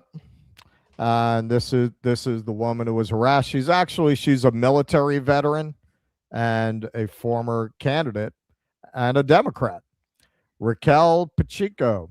I'm putting this here for you all to see the BS I'm up against. Please share wide and far. The Miami Beach PD seems to have forgotten about their oath to protect our Constitution. And I ask, now that they have labeled me a potential threat and incited violence against me, who do I call to protect me and my son? Who? And this is the statement from the Miami Beach police chief in part. In response to recent media inquiries, Miami Beach Police Chief Wayne A. Jones has issued the following statement, quote, given the real ongoing national and international concerns surrounding anti-Semitic attacks and recent rhetoric that has led to violence against political figures, I directed 2 of my detectives to initiate a brief voluntary conversation regarding certain inflammatory, potentially insightful false remarks made by a resident to ensure there was no immediate threat to the elected official or the broader community that might emerge as a result of the post. The interaction was handled professionally and without incident. We only want to talk to you. We only want to have a conversation. That is all. Why are you reading so much into this? I had serious concerns that her remarks could trigger physical action by others. You know what? That's not illegal. She's not responsible for what others might do. A crazy person can do something crazy based on anything they hear. Sure. You know what I mean? Sure. Is Jodie Foster liable for what Hinckley did? Because he developed an obsession? Yeah.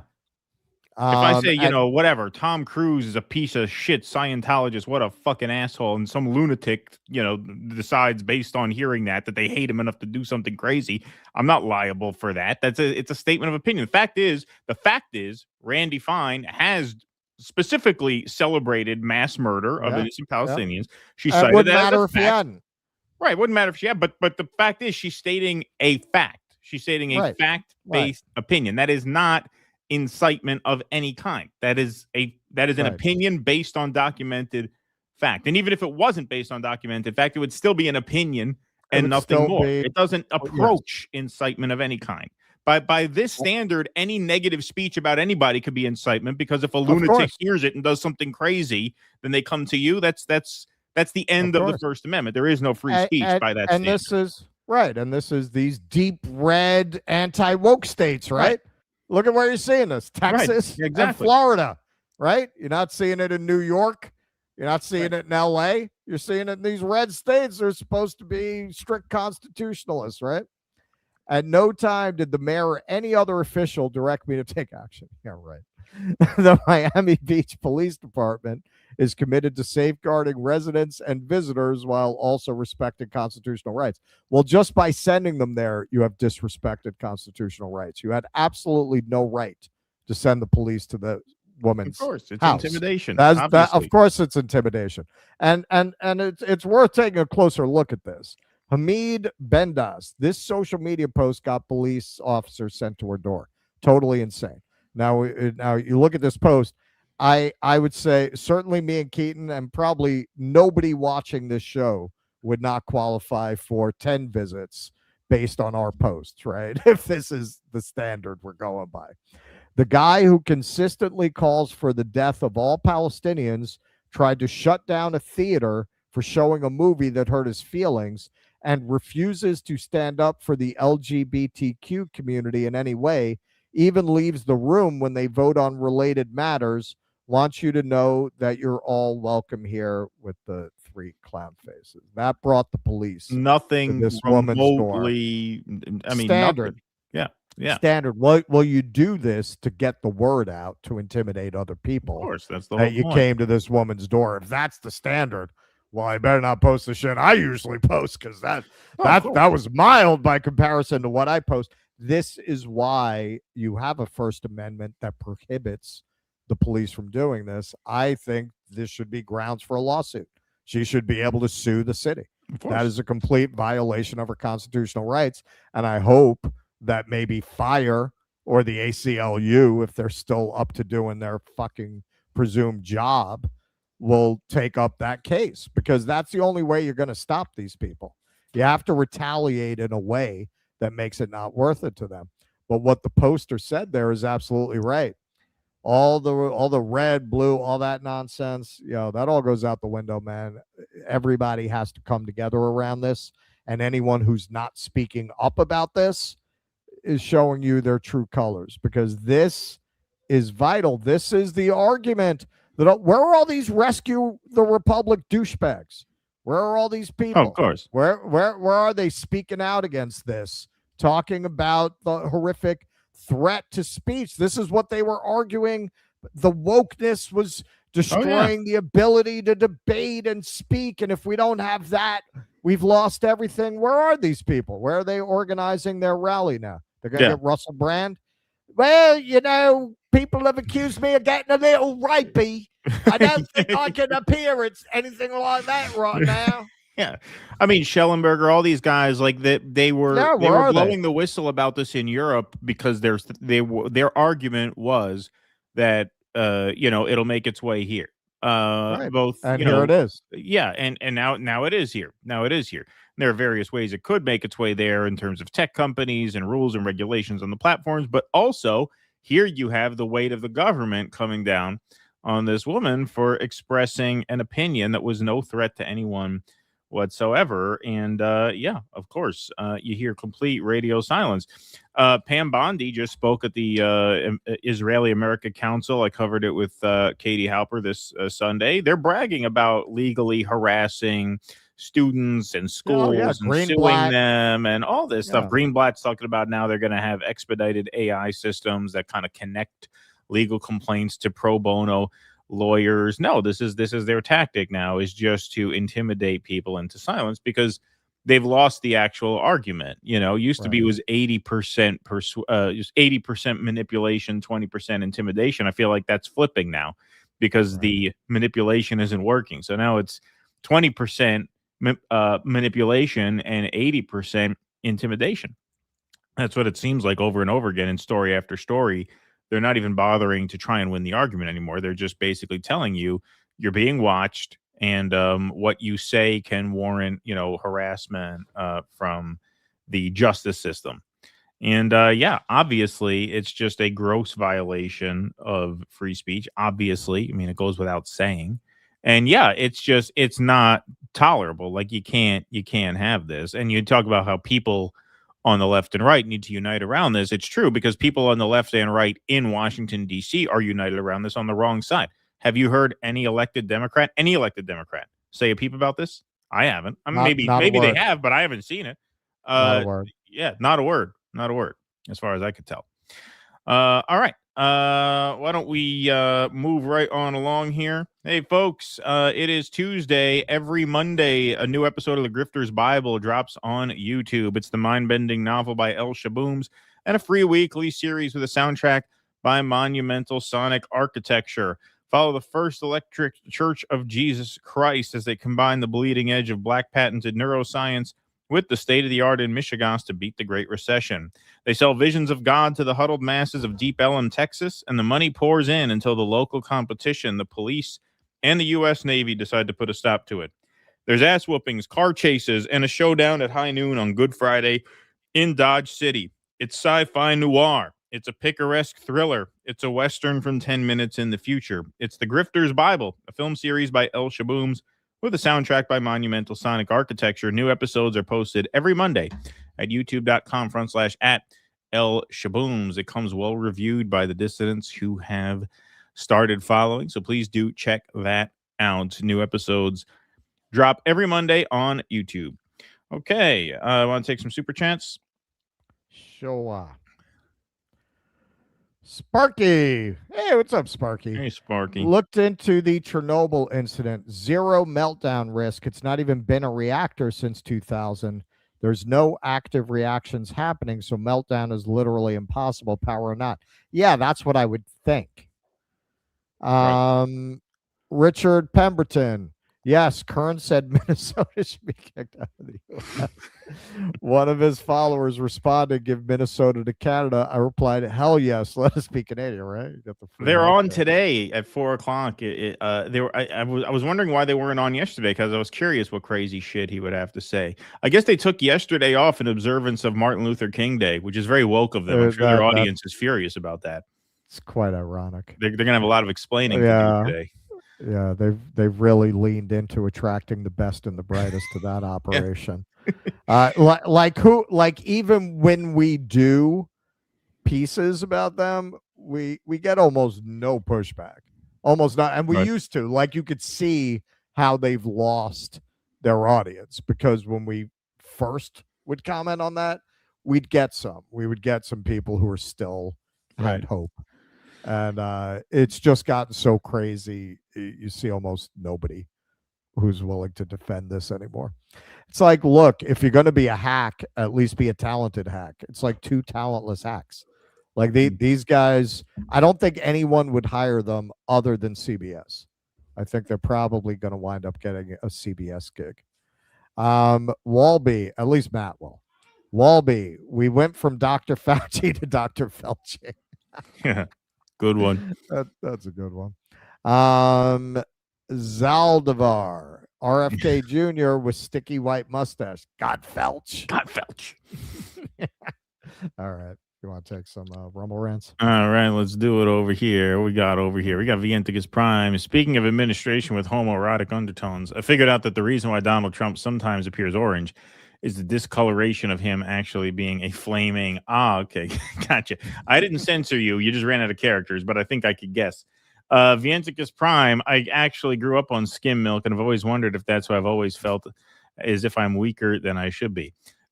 Maybe got to eat those ribeyes and start chugging that whole milk. There's still time. Stoop sign, hilarious. Someone at the Cat for Congress Bears watch party brought up that Jews are lactose intolerant. So I made a joke about RFK's conspiracy theory. Cheese is COVID. Yeah, brutal game for the Bears. What a horrible football weekend. Yeah, that was brutal. Jessica M says Jen and Peter had one of those knocks about a month ago. Check their channel. I saw that. Yeah. What? Had a knock on their door because of a video. Oh, did they? About a synagogue. Yeah. Well, because they were right, and they're in Florida, right? Yeah, exactly. Yeah. Well, yeah, that's interesting. They're in Florida, so it's probably easier to get that greenlit, right? Vienticus Prime, I wonder how long before videos of ICE agents and Zionists start appearing where they have gender reveal parties invading one of the body's many sphincters with Mao Zedong. Let's see. Nocturnal Human says, I seriously predict Trump will get rid of the whole Constitution by the end of the year. He is already blatantly acting illegally with no consequences. There is no effective Constitution. Well, these systems are all managed by people. Right. And so if people have no regard for them, they have no power. Right. Exactly. Eric Rousseau, getting back to the all important circumcision debate, are the Thai lady boys cut or uncut? Uncut, I was surprised to find. I was disappointed to see. No, you know what?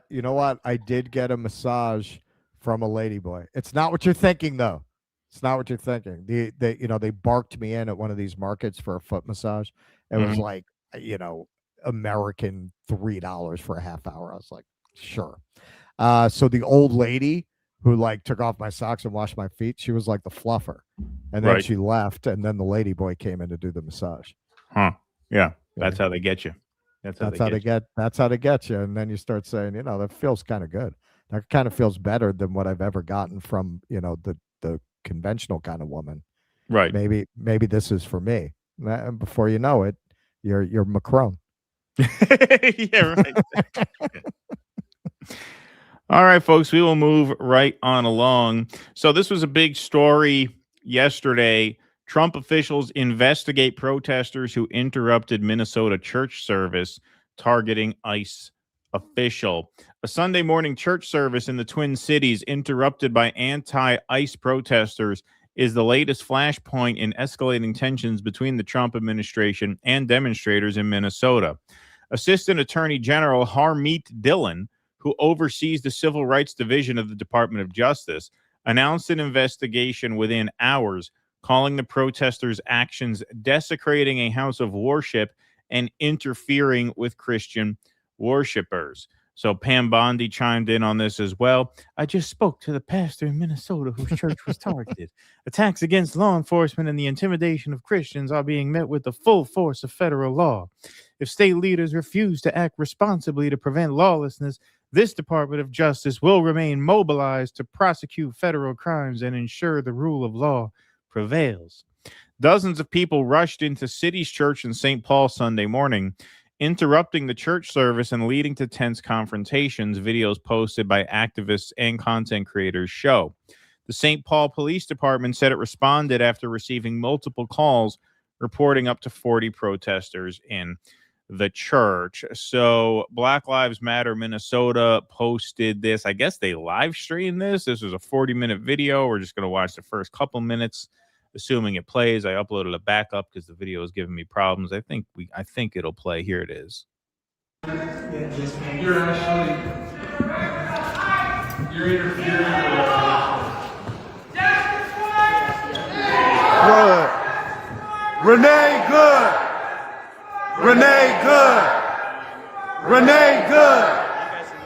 Renee good. Renee good. Renee good. Renee good. Don't shoot. Don't shoot. Don't shoot. Don't shoot. Don't shoot. Don't shoot. Don't shoot. And this is another video that was on X. This one got a lot of views. your house. The Tracy, you want to get your house in order? That is correct.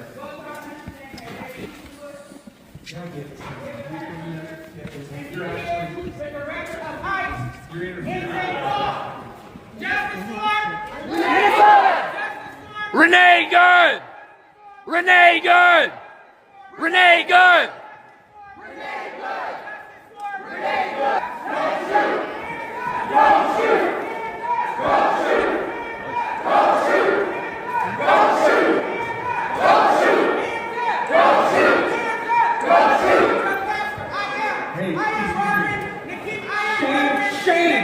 Where are you? Where are you? Where are you? Where are your people?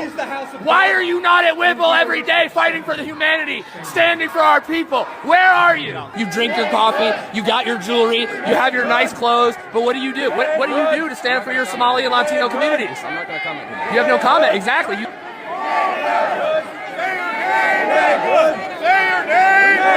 As you can see, the crowd kind of thins out as that goes on. The demonstrators said they were there to protest David Easterwood, who was listed as a pastor at the church and appears to be the same David Easterwood who is a top ICE official in the Twin Cities.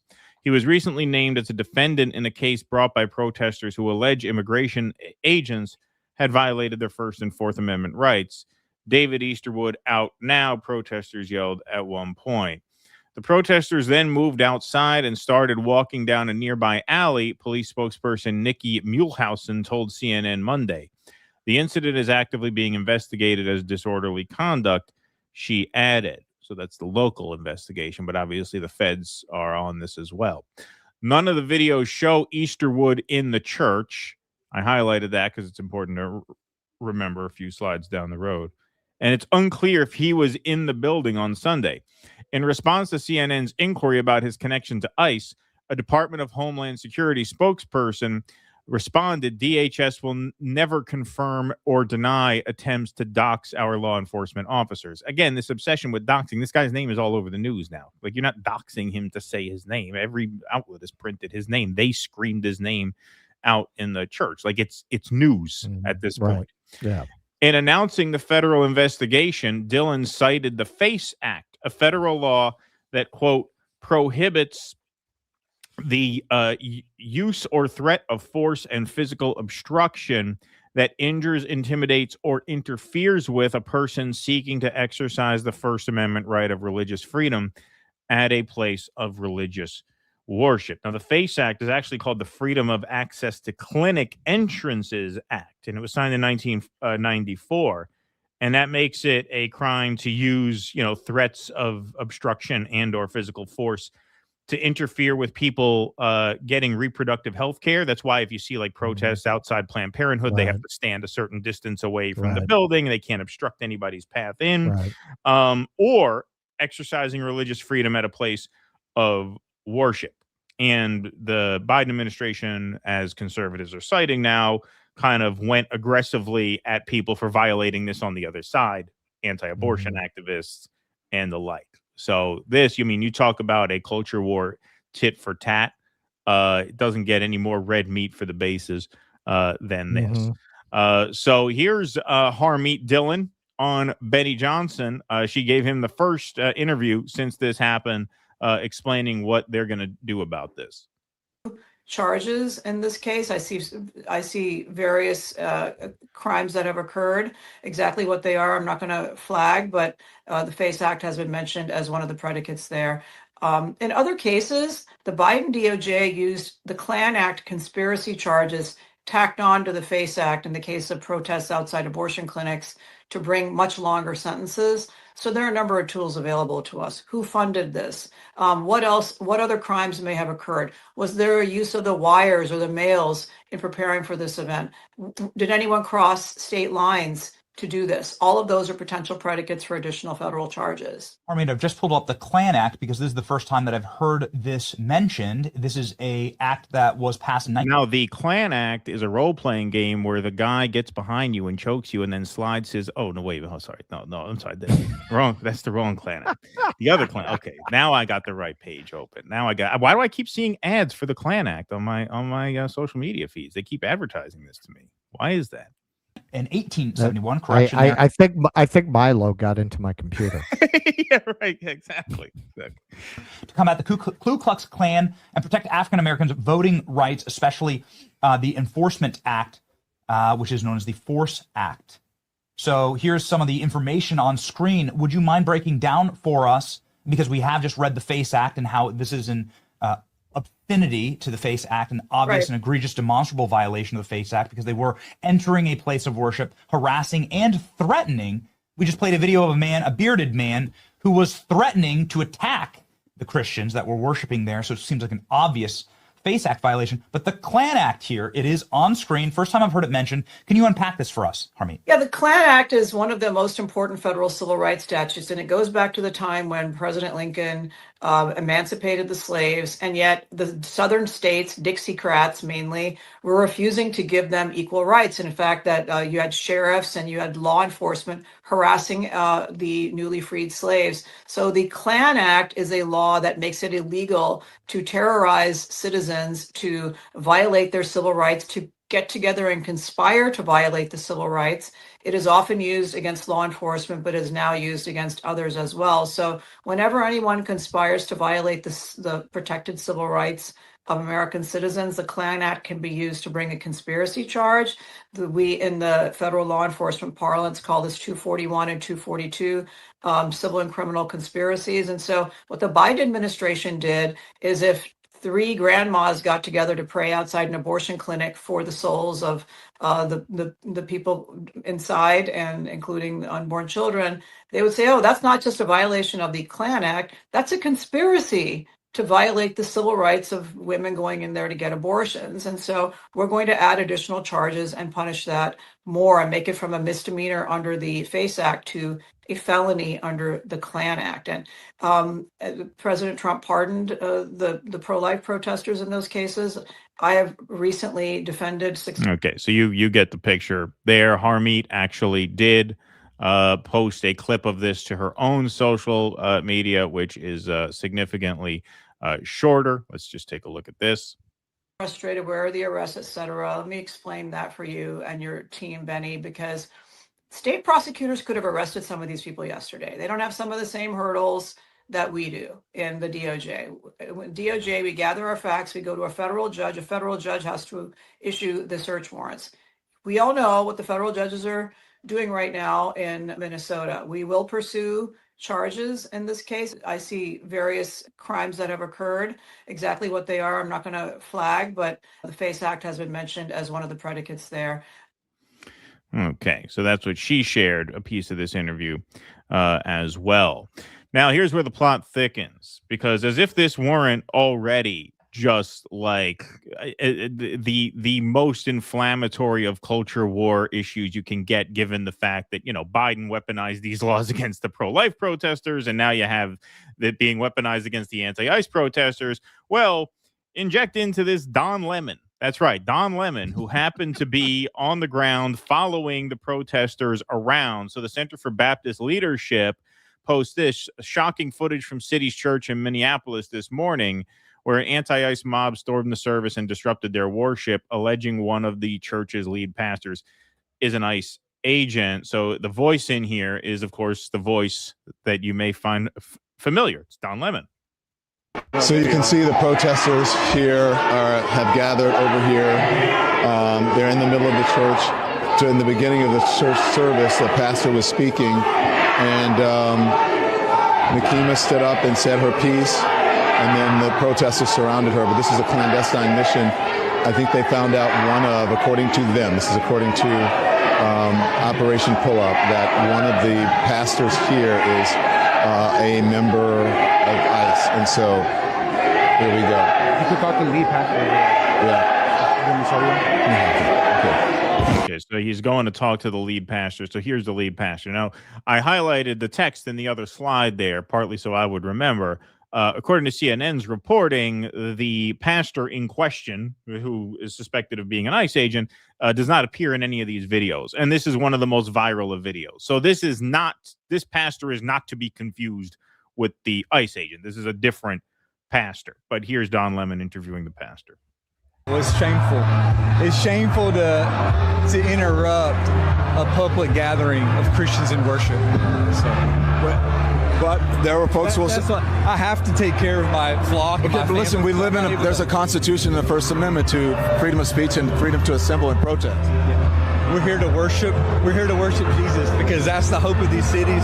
That's the hope of the world, is Jesus Christ. I want to be very respectful. Please don't push me, though. We're here to worship Jesus. Yes. That's why we're here. Yeah. Okay, that's why we're here. Okay. That's what we're about. Don't you think Jesus would be understanding we're about and love these folks? We're about spreading the love of Jesus. But did you try to talk to them as a no Christian? One is willing to talk. Okay. I have to take care of my church and my family, so I asked that you actually would also leave this building. You don't want us to chronicle what happened? Unless you're here to worship. I'm always worship. I'm a Christian. We're here to worship. Yeah. We're here to worship. Okay. Thank you very much.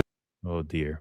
All right. So here he is outside. The video is from Don Lemon, is the one that frustrates me. He thinks it's right to traumatize your kids for his cause. So that's some editorializing by Rural Revival.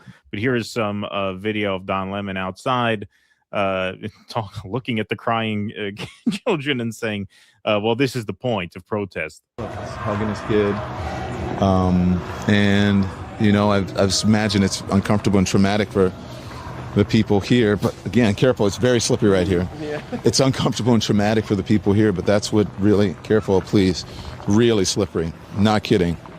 That's what protesting is about. And so. You're such a fantastic moron. Yeah, I mean, he is really a fucking moron. Like, he is really an unbelievable idiot. Like an unbelievable idiot. Look, I will say this. I did not know of the Klan Act or the FACE Act.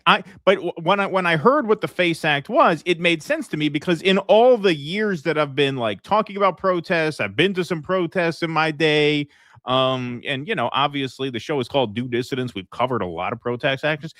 It never occurred to me. I've never seen one inside a place of worship during a religious service. It never occurred to me. I've never seen that before until I see that okay, there are actually like legal carve outs saying you can't protest to disrupt a religious service. I didn't know that was a thing. And I would bet every dime in my bank that he didn't know it was a thing either, because he wouldn't have done this if he knew it was a thing. And you could see the backtracking, but you could also see on video before the action, he clearly had foreknowledge of this. This is what I mean. Like the guy's just, he's just so dumb. He's just so dumb. Yeah. Don Lemon is the real life William Hurt in broadcast news. Yeah. Like they clearly brought in this not very bright, pretty guy as, let's face it, a token as well, especially at the time that they hired him. Now he's out on his own.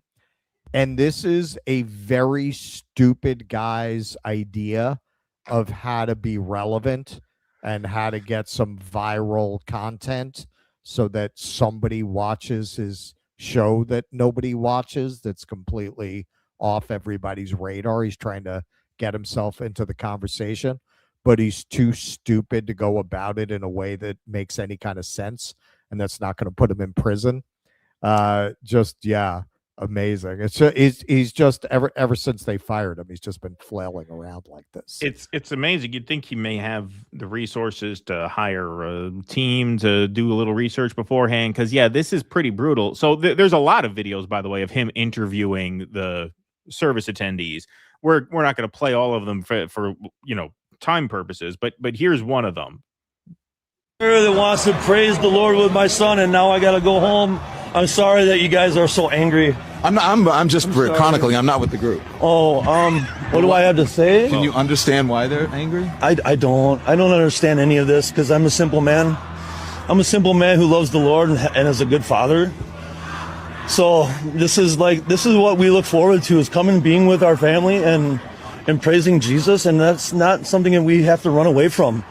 So this is kind of a bad day for us. But, we're going to heaven, so that's the best news we got. Do you understand that some of these folks feel voiceless? I don't understand, because right now I'm so upset right now. I don't really have I'm thirsty, and I can't think very clearly. So what I want to do is just say, we love you. Yeah. My son and I love you guys. Yeah. And I'm a journalist. They're activists. The simplest thing we can say is that we love you guys. Make that clear now. What do you mean, you guys? Well, whoever's here in this house. Okay. We don't distinguish between Christian and non-Christian. We love everyone. We want everyone to come to heaven. Yeah. We want people to go to heaven. Yeah. That's the main thing. We want folks to go to heaven. And if we need to talk about these things, then this isn't the time for that, really. But don't you think until we go to heaven, if you believe in that there should be some sort of peace here on earth, and that people should have agency, and we shouldn't be beating people up off the street, and we should be abiding by the Constitution? I think that's just a little bit loaded for me right now, what you're doing. Why so? Well, I don't want to interview right now. I don't want to interview. I just want to tell you guys I love you. I don't need to interview right now, because I want to be with my son. It's Sunday. It's time for rest and for renewal. Where are they? Like in his car, just like right on the corner. And I would like to answer your question, but I just can't right now. Okay. All right. So here he is in the car doing his recap. What some of the folks said in there, that this is, they shouldn't be there, and, they shouldn't be uncomfortable, and this is our house and whatever. That's what protesting is about, is to make people uncomfortable. You may not like it, but, if they went into a church, any church. All right. So it seems between when he put that video up and this that he, realized that there were laws against doing what the protesters were doing. And look, to be clear, and that's totally something that would happen to this moron. Oh yeah, it's totally something that would happen to this sad sack fucking moron. And look, to be clear, I don't think it should be a federal crime to obstruct worship. If there's laws against that, let the state and local people give you a fine or something. Like, I'm not for throwing the book at anybody over something like this, be it an anti-abortion activist or a fucking idiot like Don Lemon. I'm not chomping at the bit for him to do hard time, and I don't think he will. So I just want to be clear about that. I'm not siding with people who think this guy should go in a cage for years. I don't agree with that. I don't agree with it on the anti-abortion activist side either. I think it's ridiculous to have federal laws with such draconian punishments against what are essentially civil offenses. All right, pay a fine, pick up the garbage for a week or whatever. That to me should be the extent of it. So I don't want to go too extreme here. I want to be clear about that. But yeah, it is, there are carve outs that, protect churches from the kind of shit that that went on, and he clearly was not aware of that, because now here he is, and this is what a fucking low quality person he is. He seems to be throwing the activists under the bus now by saying, hey, I wasn't with them, I was just commentating. And the fake news magas are losing their mind over something that's not even true. So let me just make it clear, because this assistant attorney general, I don't know, gosh, what's her name? It's something Hammett, Dillon or whatever. So I had no affiliation to that organization. I didn't even know they were going to this Right church until we followed them there. We were there chronicling protests. Once the protest started in the church, we did an act of journalism, which was report on it and talk to the people who were involved, which included the pastor, members of the church, and members of the organization. That's it. It's called journalism. First Amendment, all that stuff. For all of you people who believe in the First Amendment, absolutist, there you go. So why don't you talk to the actual person who is in charge of the organization and whose idea it was to have the protests at the church before you start blaming me for stuff for which you have no idea about. Okay, well, once again, all right, so now they keep pointing out Harmeet Dillon just threatened Don Lemon with a felony. Lemon is lying to avoid prison.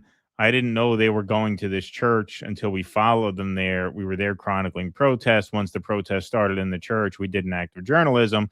Well, they pull video from him saying that, contrasted with video in advance of the event where he seems pretty aware of what's going on and actually says on camera, this is what I mean, the guy is just a woefully idiotic man, says on camera that he can't tell you what's going to happen because it's a clandestine operation. Administration and the fake news magazines Here he is saying what he just said over something that's not even true. I had no affiliation to that organization. I didn't even know they were going to this church until we followed them there. We were there chronicling protests. Once the protest started in the church, we did an act of journalism. They're getting the operation together. Again, this is an operation that is secret, that they invited folks out. Can't tell you what is going to happen, but you're going to watch it live unfold here on the Don Lemon Show. There are for this reason he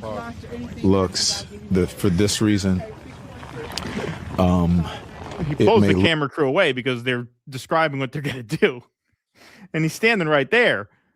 Look like MAGA coded, but there's a reason they have so many white people here. I'm just going to be honest. It's because of the operation. So a bunch of white people is MAGA coded. I guess to his audience, that's what he tries to describe it as. There's a reason they have so many white people here. I'm just going to be honest. It's because of the operation that they're doing today. It's important to have allies, as they said, white allies here.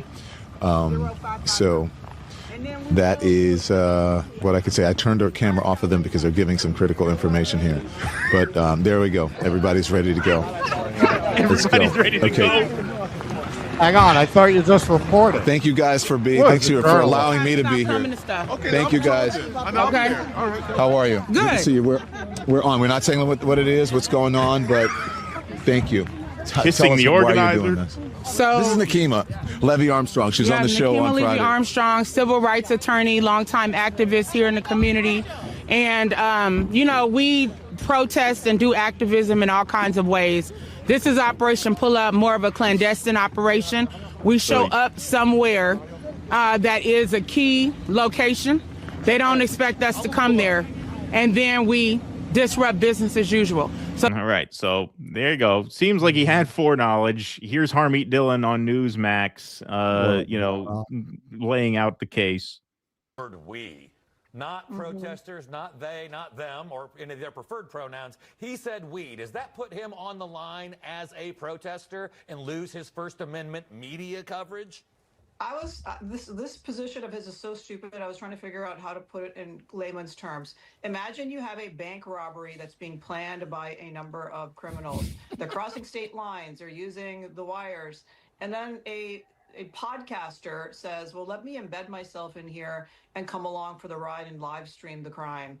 That would not be protected by the First Amendment, and so it is a crime to disrupt and harass and make people in a church or any house of worship feel unsafe in this country. And when you're part of that planning and show up and ride along and laugh outside about and make commentary outside about how disrupting and putting people in fear is literally part of protest and part of the plan, we are not reaching conclusions now. Of course, everybody is entitled to the presumption of innocence.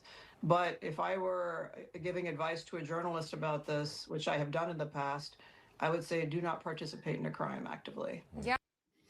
And once again, here's some more footage of Lemon before the events that is even more on the nose. Minneapolis a little bit ago and did some reconnaissance on the ground, speaking to an organization there that's gearing up for resistance and protest. I've been pleasantly surprised to see the community coming together.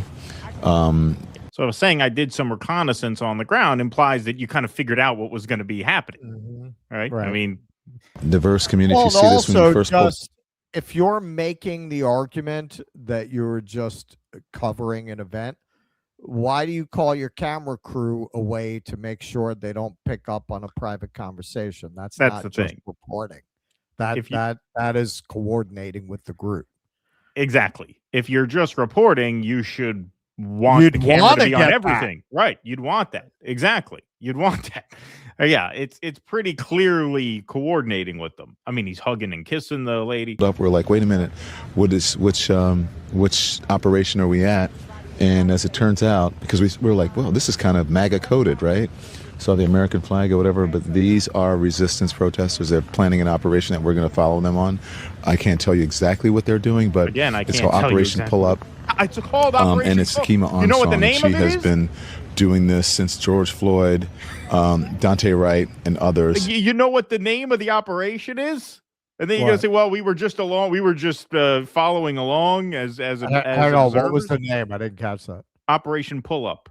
So if you knew the name, I mean, it seems pretty cut and dry. And again, I don't want to see him like go to jail for extended. I don't think this should be a federal crime. I don't agree with that as a policy, but that's kind of beyond the point at this point. A house of worship is not a public forum for your protest, says Harmeet Dillon.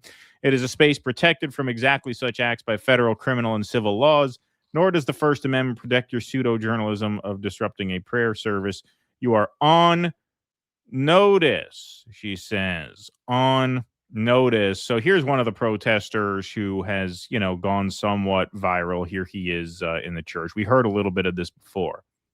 See all these pretend Christians, all these comfortable white people who are living lavish, comfortable lives while children are dragged into concentration camps. You're living real life, nice lives with your lattes, doing absolutely nothing for your Latino and Somali brothers and sisters. You come here to a man wearing a suit. Is a preacher? Did Jesus wear a suit? Did Jesus profit off the words? No! Jesus would dine with immigrants. Do not touch me. Touch me again and see what happens. Hey, you can't. You are a fake Christian. Why are you not standing with your Somali and Latino communities? Why do I not see you out at Whipple every day protesting this attack on humanity? Where are you? You're sinners. You're pretending to be Christians. But we know you live an easy life, don't you? A very easy life while people are starving. Shame. Out now. Out now.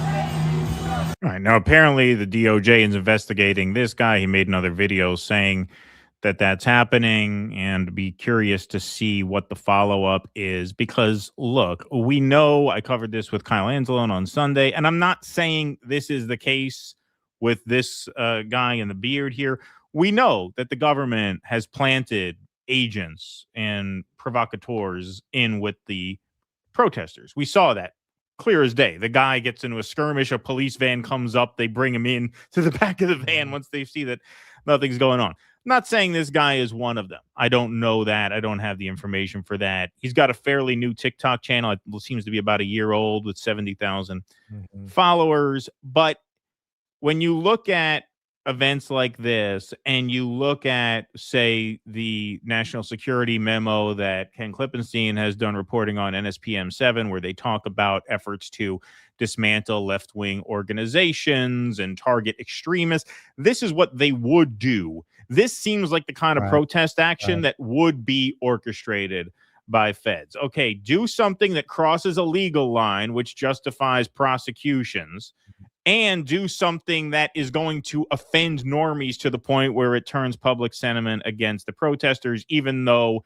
and perhaps not even though, as perhaps strategically public opinion is turning against ICE. I can't tell you that is what happened here. I could tell you it seems like something they would do if they were looking to criminalize protest and turn off normies to the anti-ICE movement. And what better stooge to rope into it than Don Lemon? I mean, it seems like scripted in that sense. I'm not saying it is. I'm saying that was my first thought. When I see a guy like that, this guy, again, I don't know anything about him. When I see a guy like that carrying on like that in the church, the first thing that comes to my mind is Ray Epps the night before January 6th being like, we need to go in the building. Like, just a very on-the-nose caricature-esque presentation of what would offend normies about left-wing anti-ICE protesters. So not saying this was an op. I'm saying the first thing that came to my mind was if this wasn't an op, it may as well have been. It may as well have been. And you couldn't cast it any better than to have Don Lemon be the guy who finds out about it in advance and follows them in and then tries to walk it back afterwards. Like, it seems scripted in that way. All right, boys, to make this operation work, we're going to have to get the dumbest journalism alive. Right? Yeah, exactly. Don Lemon! It just seems that way. It just seems that way to me. Yeah, I mean, it's pure speculation, but that's where my mind went. No, I think that, yeah, we can't know, but that definitely makes sense that you have to assume, again, I always go back to this. This was Michael Moore in Fahrenheit 9/11. He showed how this little neighborhood anti-Iraq war group was infiltrated by the feds. It was like a little neighborhood group that met in a living room like a fucking book club. So you have to assume at that point that all these groups are infiltrated, that all of them have agents. If a group like that has agents, you think this group doesn't have agents? So all it takes is one of those agents to plant the idea. Hey, why don't we go into this church? Look, one of their members is an ICE agent. And then the idea builds momentum. And it's not that you don't have authentic people there who think they're doing the right thing, but whose idea was it? Was it an agent who planted that idea in the first place? And in terms of not doing it, like, yeah, you're right. It makes sense. There's a law. That's why you never see it. I just kind of assume people don't do it because it's so obviously moronic if you're trying to promote a cause.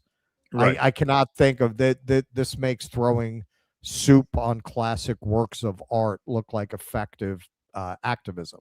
Like this is the stupid. I can't think of a worse thing you could do to turn people against your movement, which goes to your point, man. Yeah, like it would not surprise me.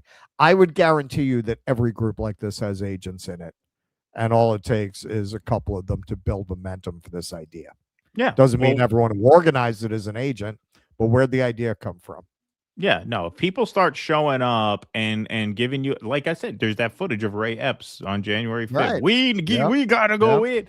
That to me is what this kind of smells like, because to me, just circumstantially, it all kind of fits together in that way. Like if there's a pastor at a church that's an ICE agent, I mean, I don't think you would be obstructing church services to like be on the sidewalk and just hand out fire. Hey, there's a pastor at this church who's an ICE agent. Maybe, how do you feel about that? Like the people there seemed pretty open to conversation. Like I said, I only showed you one video for time purposes, but you didn't really have too many yahoos in there being like, get the fuck out of my face. Like, no, they were all kind of like simple people who were, just wanting to do their weekly church service ritual. Like, yeah, there are a lot more tactful ways to get the point across than to do that, aside from the fact that it crosses, I guess, a pretty clear legal red line, which I admit I had no idea was a thing until now. I mean, it makes sense. That's why you've never seen protesters Yeah. bust into the Westboro Baptist Church. Right. Whenever Yeah, you see them exactly. protesting, they're protesting across the Outside. street from the church. Yeah. Yeah,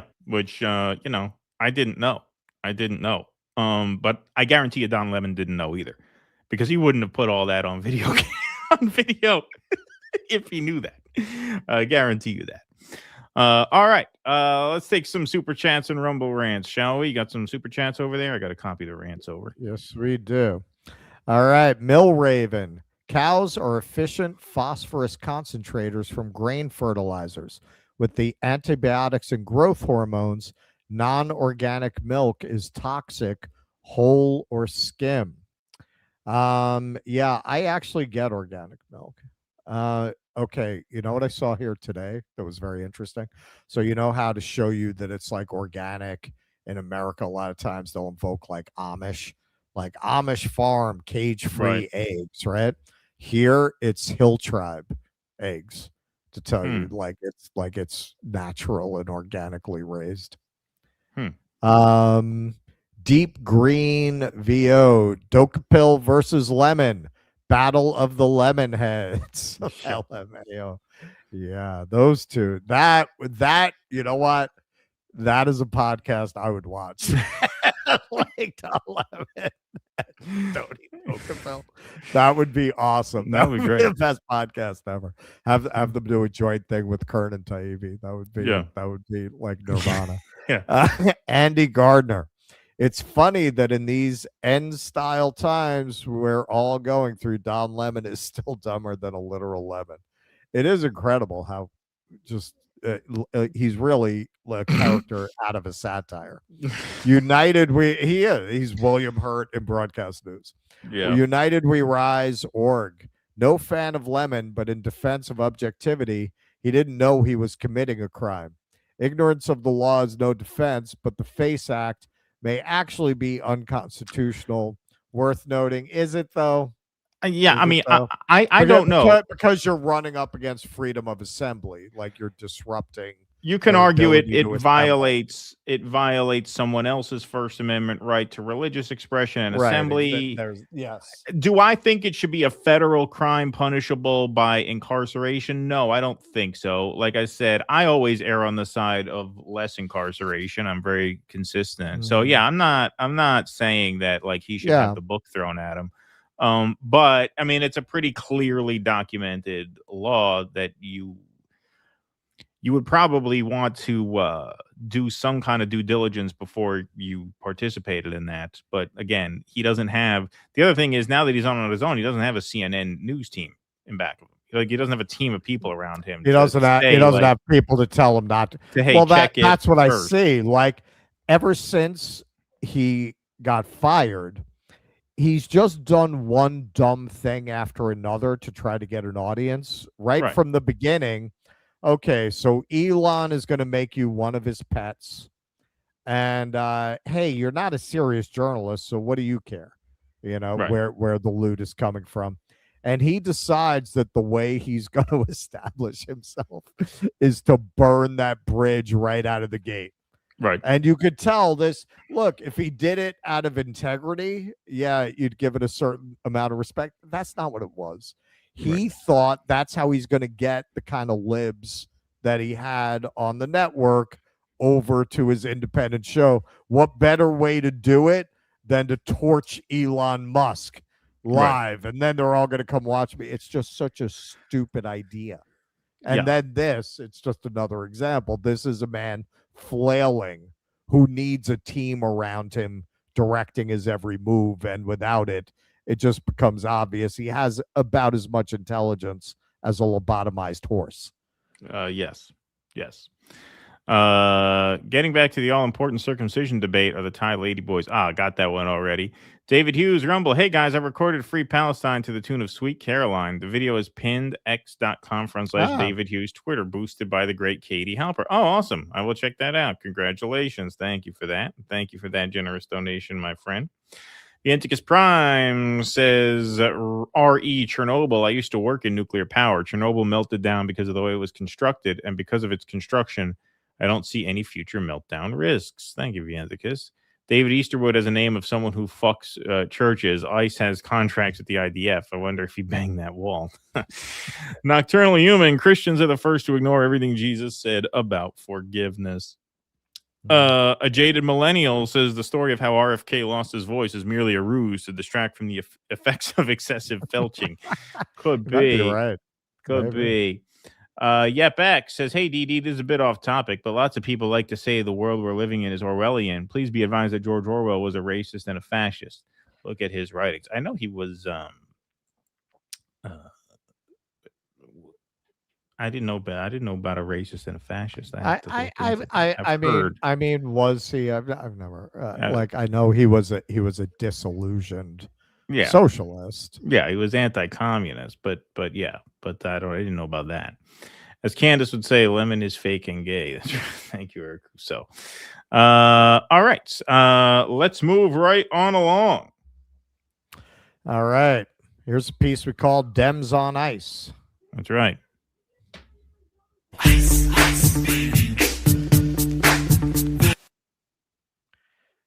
That's our ice sound drop. Oh, hang on. Sorry, I didn't cue it back. While you're doing that, we're at 2102 in the chat.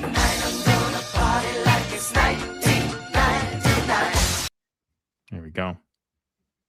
All right, let me set this up again. All right. This is a piece we call Dems on Ice.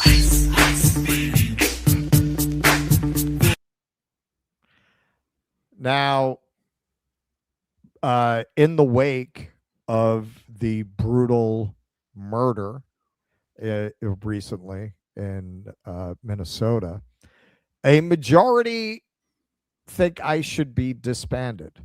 ICE enforcement actions in major cities, there's a CNN poll, making it less safe, 51%, making it more safe, 31%, little effect either way, 18%. Should ICE be abolished? For the first time, you have a plurality. Yes, 46% is from YouGov. No, 43%, 12%, not sure. Christopher Webb. Turns out most people aren't stupid. They recognize this is a moral moment, and the numbers will only get worse for ICE from here. Not radical. A majority says ICE makes cities less safe, and a plurality says abolish it outright. The real out-of-touch position is pretending this agency is capable of working for safety while the public is telling you it's doing real harm. Abolish ICE, is Janos Martin. Abolish ICE has majority support for the first time, including 47 to 35% among independents. Wow. Predictably, the only people who don't think ICE should be abolished are Republicans.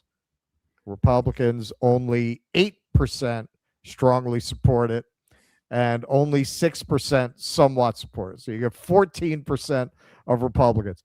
Everybody else, you got 46 total based on who they voted for. Harris, 18. If they voted for Trump, only 19 voters in general, 47. Libs, 83. Moderates, 45. Conservatives, 11. Democrats, 77. Independents, 47. But Republicans, only 14%.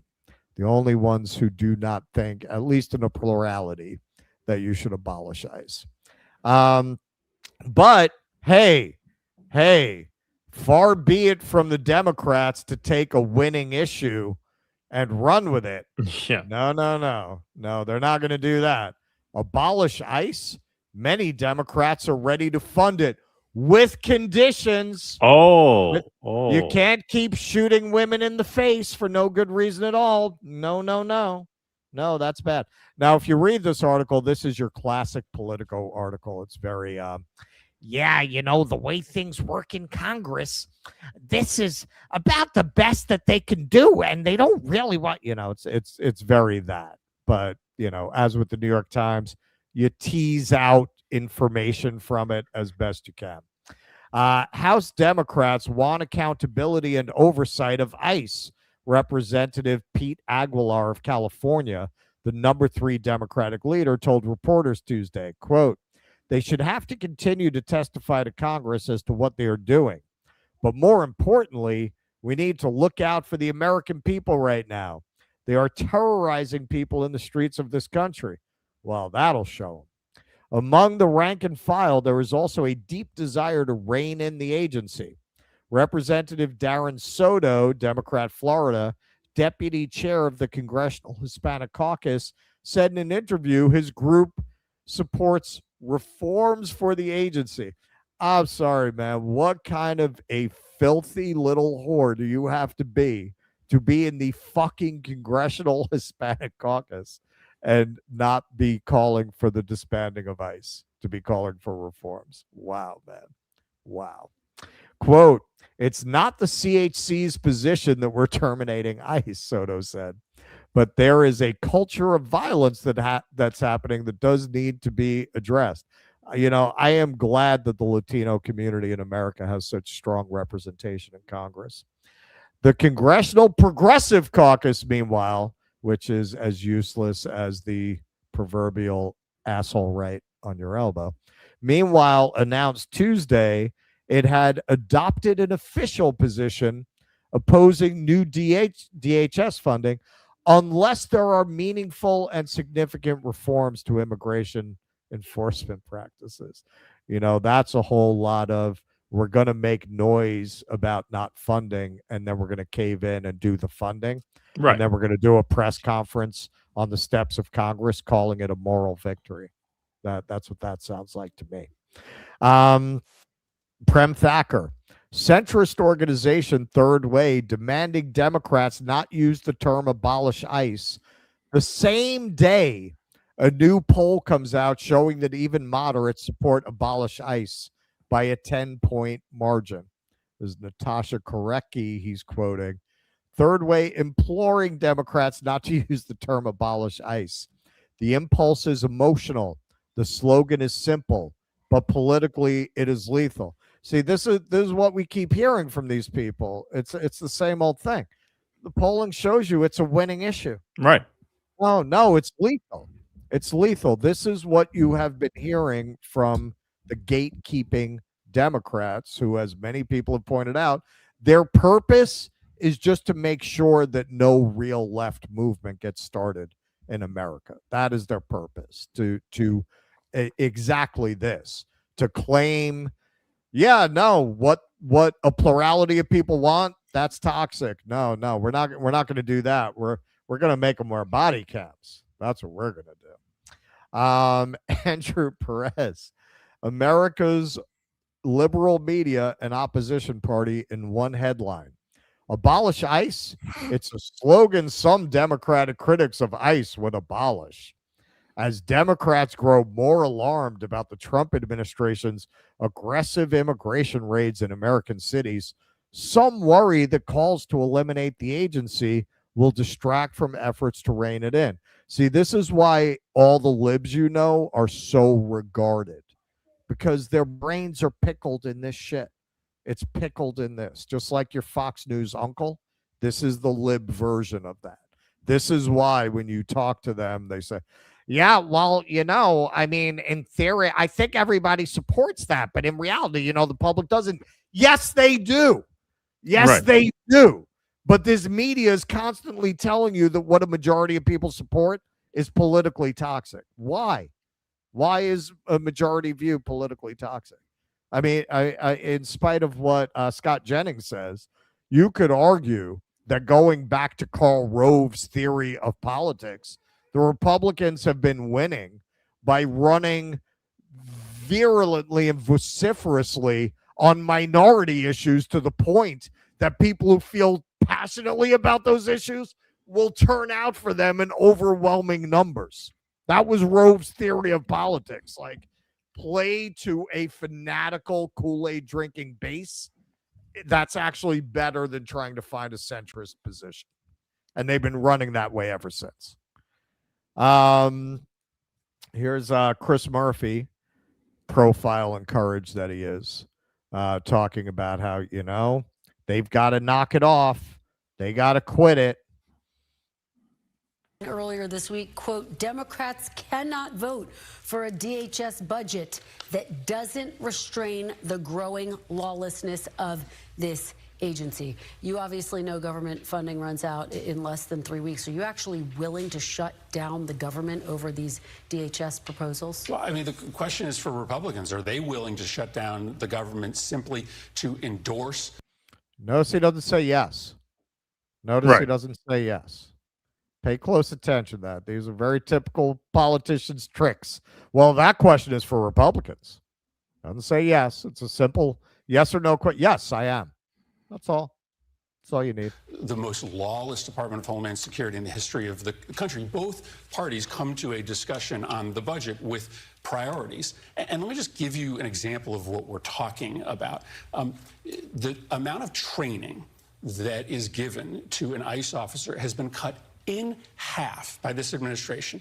And the number of days of training they get are 47. You know why they get 47 days of training? As an homage to the vanity of the President of the United States. 47 days of training for the 47th president. So we have officers on the streets today who are receiving half as much training, and so no wonder the number of violent incidents are going through the roof. We just want a Department of Homeland Security that is prioritizing people's safety. But you're not ruling out a potential government shutdown over this battle for DHS reforms. That's a decision for Republicans. But you don't rule it out. They control the House, the Senate, and the presidency. If they don't want to work with Democrats. Again, to her credit, listen, man, as a corporate media reporter goes, I have often been impressed with her actually doing her job. She went back in on it, and again, what does he do? And remember, when they keep going back to the same talking point, they plan that. He knows he's going to get that question, and that's how he decided to deflect it. And shut down the government, that's up to them. And by the way, the last time the government shut down, everybody in the country knew that it was Republicans that caused it. Well, some Democrats. Yeah, so that's a no. That's a no. But Cory Booker won the prize for the whoriest whore in the whorehouse.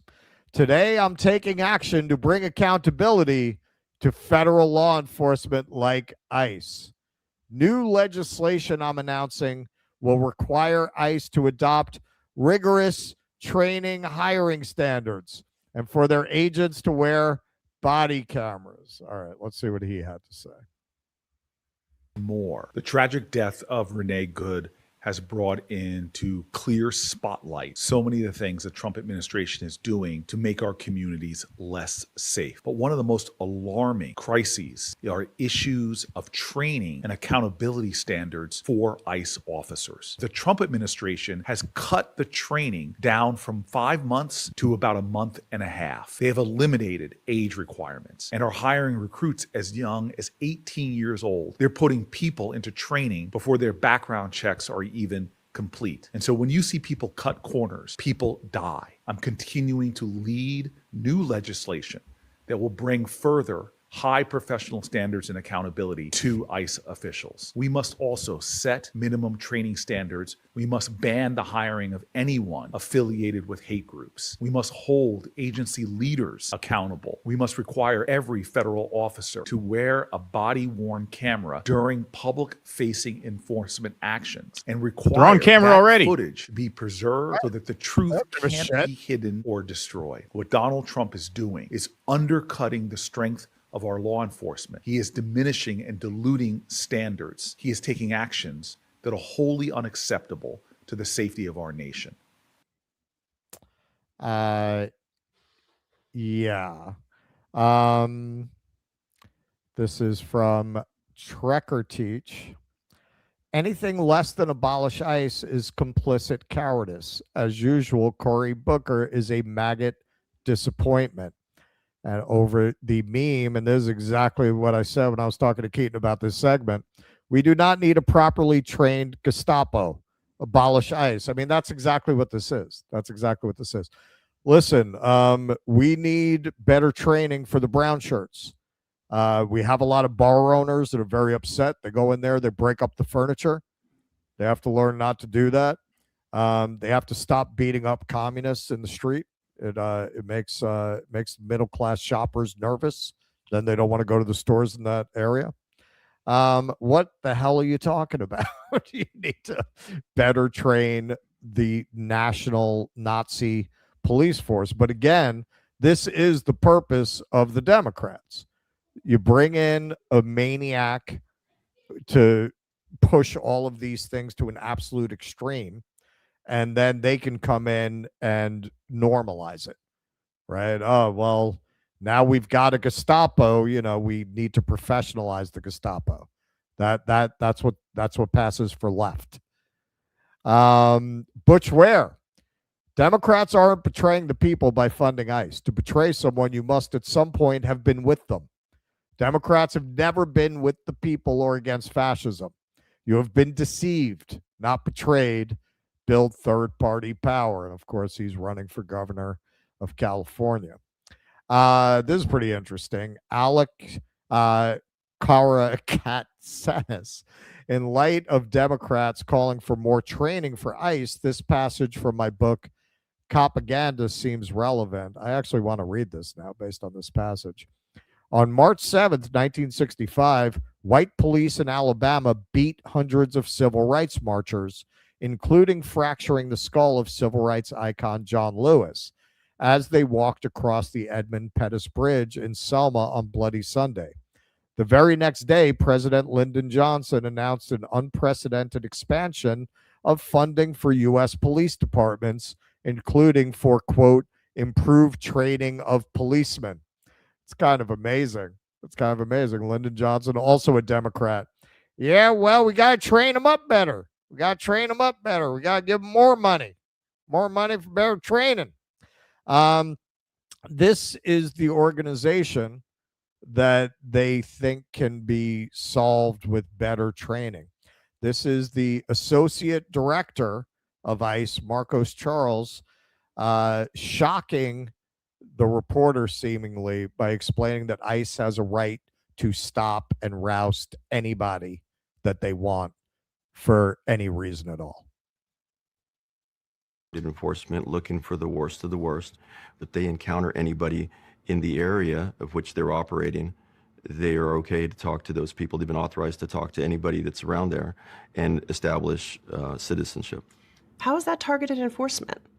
If they were in that area looking for a target and they were en route or coming from that target and encountered that individual, they are authorized to talk to somebody, speak to somebody. How do you define the area? Officers are walking down the street, driving down the street, the entire city of Minneapolis. Is everybody potentially under suspicion? No, nobody's under suspicion, but we're looking for those targets. And again, if we encounter somebody as we're walking up to a building, as we're en route to that building, that's still part of that operation as they proceed to that target.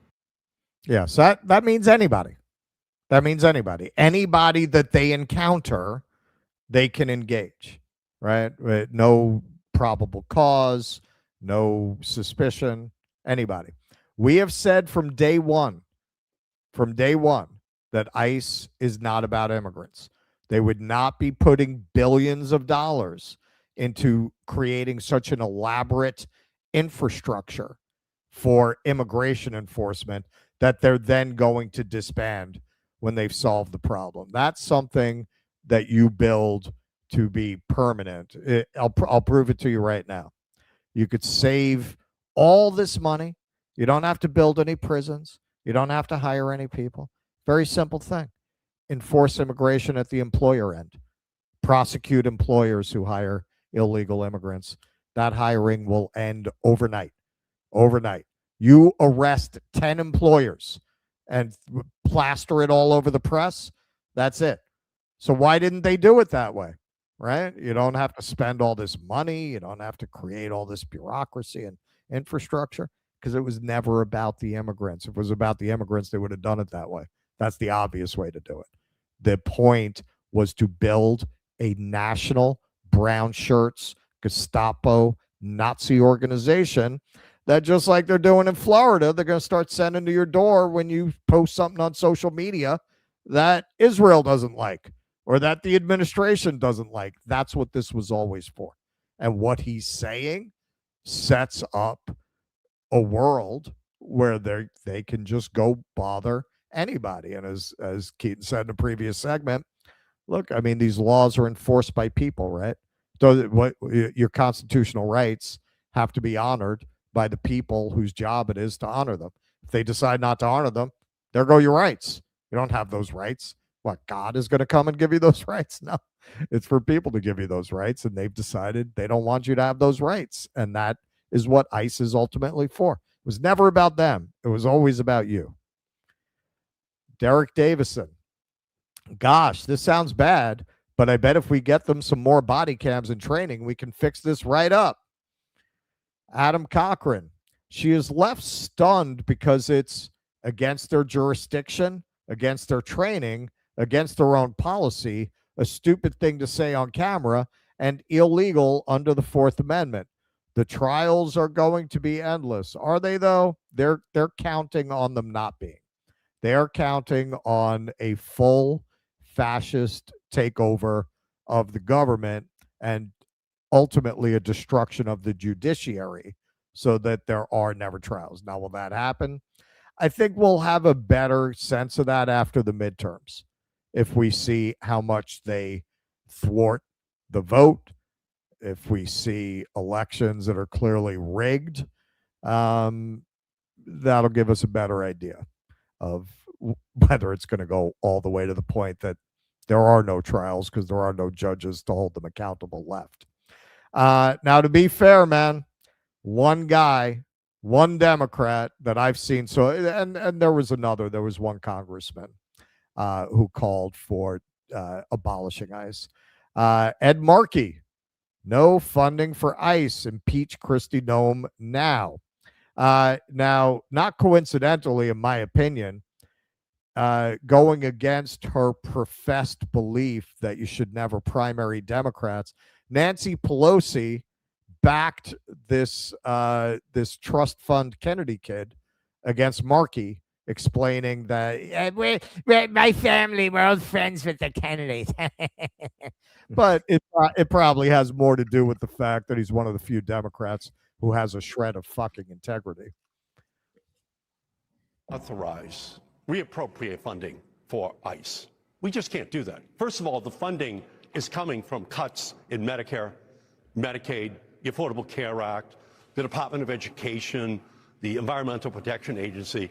That's where they're getting the funding in order to increase funding for ICE. So no funding for ICE. We just have to absolutely draw the line and not only say no funding for ICE, but we should begin an impeachment proceeding of Kristi Noem, who is right now actually orchestrating on the streets of our country this almost vigilantism on the part of ICE agents terrorizing cities all across the country, with right now Minneapolis being the prime example.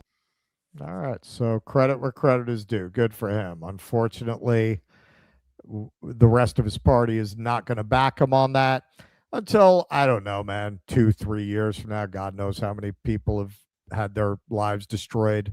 They'll be for it when everybody is for it, and they're absolutely sure that they can get away with taking a moral stance.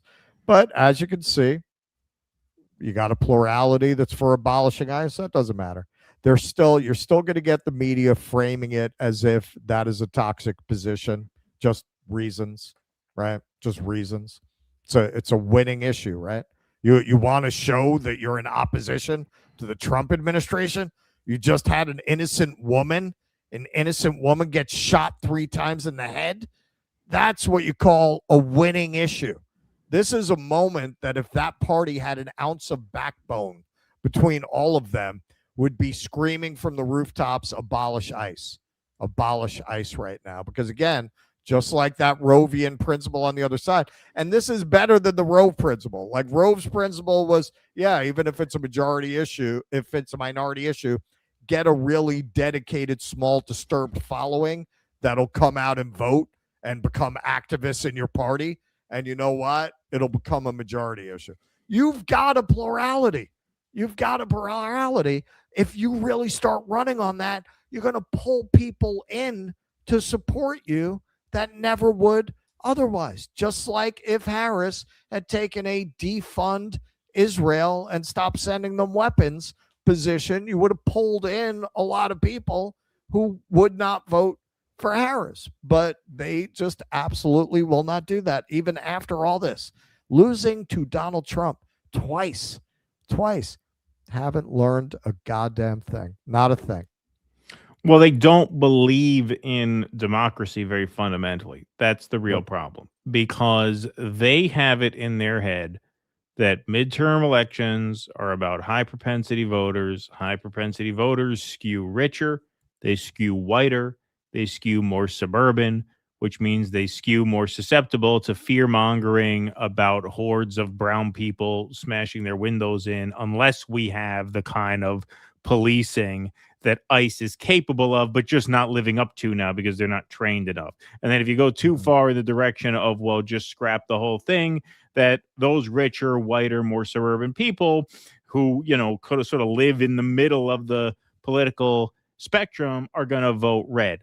They don't trust the public to actually think through these issues, and they don't trust their ability to bring new people into the political system. They just they don't trust. Well, they don't want those people. Well, that's the other thing. They don't want those That- people. that- Bernie that's the made other it part of very clear those people are there to be had. They didn't want them because those people would demand things from them that their donors don't want. They don't want that base. That's the other part of it, is that if they expand the electorate, then the demands of the string pullers become even more at odds with the demand of the voters. Their strategy for the midterms, and it's likely to work to a large enough extent that they will continue to get away with it, is that the normies will be very sort of off-put by the excesses of the in party, that they'll vote for the out party. That happens every 4 years in every midterm on either side of things.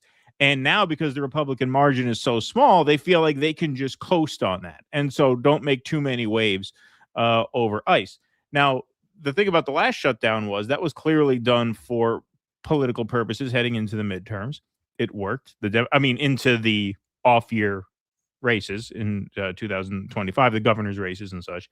It clearly worked. The Democrats ran the table, blew expectations out of the water, just had massive successes. And then after that, what did they do? They ended the shutdown because it served its purpose. Well, now, when you see the polling on ICE being what it is, they have a very strong hand to play if they're willing to play it. This is something that really needs to be communicated, is that ICE will not be funded without the consent of 7 Democrats, right? Because you need to get to 60.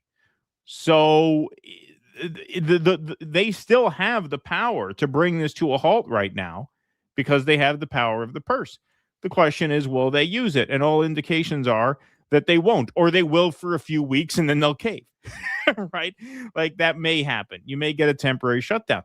But yeah, if you have, enough Democrats just say no, we'll have an indefinite shutdown until this organization is scrapped. They can do that now. Because ultimately the money does not get spent unless they consent to it. And that puts the Republicans in the position of having to abolish the filibuster to save ICE. You got Elon and the other little Nazi punks trying to drum up support for that. Well, but that also, that digs their political hole even deeper. And ultimately, the question is, as you mentioned, what do the midterms look like? How do they go down? Not in terms of who votes for who, but in terms of to what extent are we allowed to have a free and fair midterm? I think that is a legitimate concern because the Democrats have the ability to choke funding for long enough to the point where the only option the Republicans have is to nuke the filibuster. That's an extremely unpopular thing to do, especially when you're on the wrong side of the issue that is in question. That's why they couldn't nuke the filibuster over the ACA subsidy cutoff, because they're just on the wrong side of the issue, right? So it is a question of how far are you willing to take it and to what ends. And yeah, ultimately, the Democrats work for the same people who want the kind of security that they think a police state will guarantee them. And so the Democrats have to toe this line of, well, how do we do that but make it nicer? How do we make it less scary? And Right? that's their To the point job. where we That's can what sell they it. That's do. their job. Right. That's their job at the end of the day. Yep, 100%. All right. Let's take some super chats. You got some super chats there? We sure do. I will put the scroll up while we're doing that. Katrina Greshner, try coconut milk for your coffee. Less processed than nut milk. You know what? Yeah, So I didn't coconut milk know. is good. I like that. Coconut is huge here. I haven't had it yet. Oh, yeah. Like they have the coconut where they serve it in the thing. They have Oh, that yeah, yeah. everywhere. Oh, I they haven't love done it coconuts yet. there. Yeah. Yeah. I like coconut.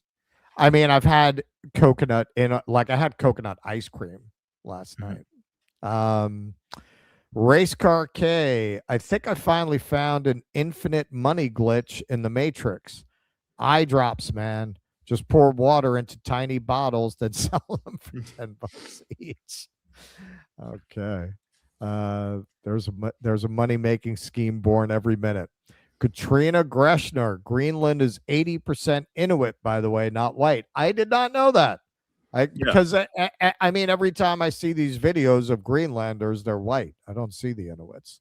Maybe they just don't film them. I don't know. Is it 80% Inuit? We're gonna have to look that up. They got a lot of soon. Inuit. I mean, the Inuits they kind of look. Some of them look, but white. they're never. Yeah, I guess. I mean, they don't get much sun there. So Yeah. they, Well, yeah, fair. Yeah, but they don't have Asiatic features. No. I mean, they look like Eskimos, basically. Yeah, which have Asiatic features. Yeah, but they're. I mean, look, I don't want to get into. It's a little litigating out exactly how they look. Oh, I mean, because they walked across the Bering Strait from Asia. Yeah, no, I know. Yeah, just the eyes, Shelley says. Yeah, exactly. Like they kind of look they look a little more Western than Eskimos typically look, I guess. Okay. All right. Soon heaven, Dr. Shiva, live long, shatter the swarm. Dr. Shiva, man, you're on that train, buddy. Jolly man, big boy. Damn it, Lemon. Quit giving morons like Nicki Minaj a hill to fight on.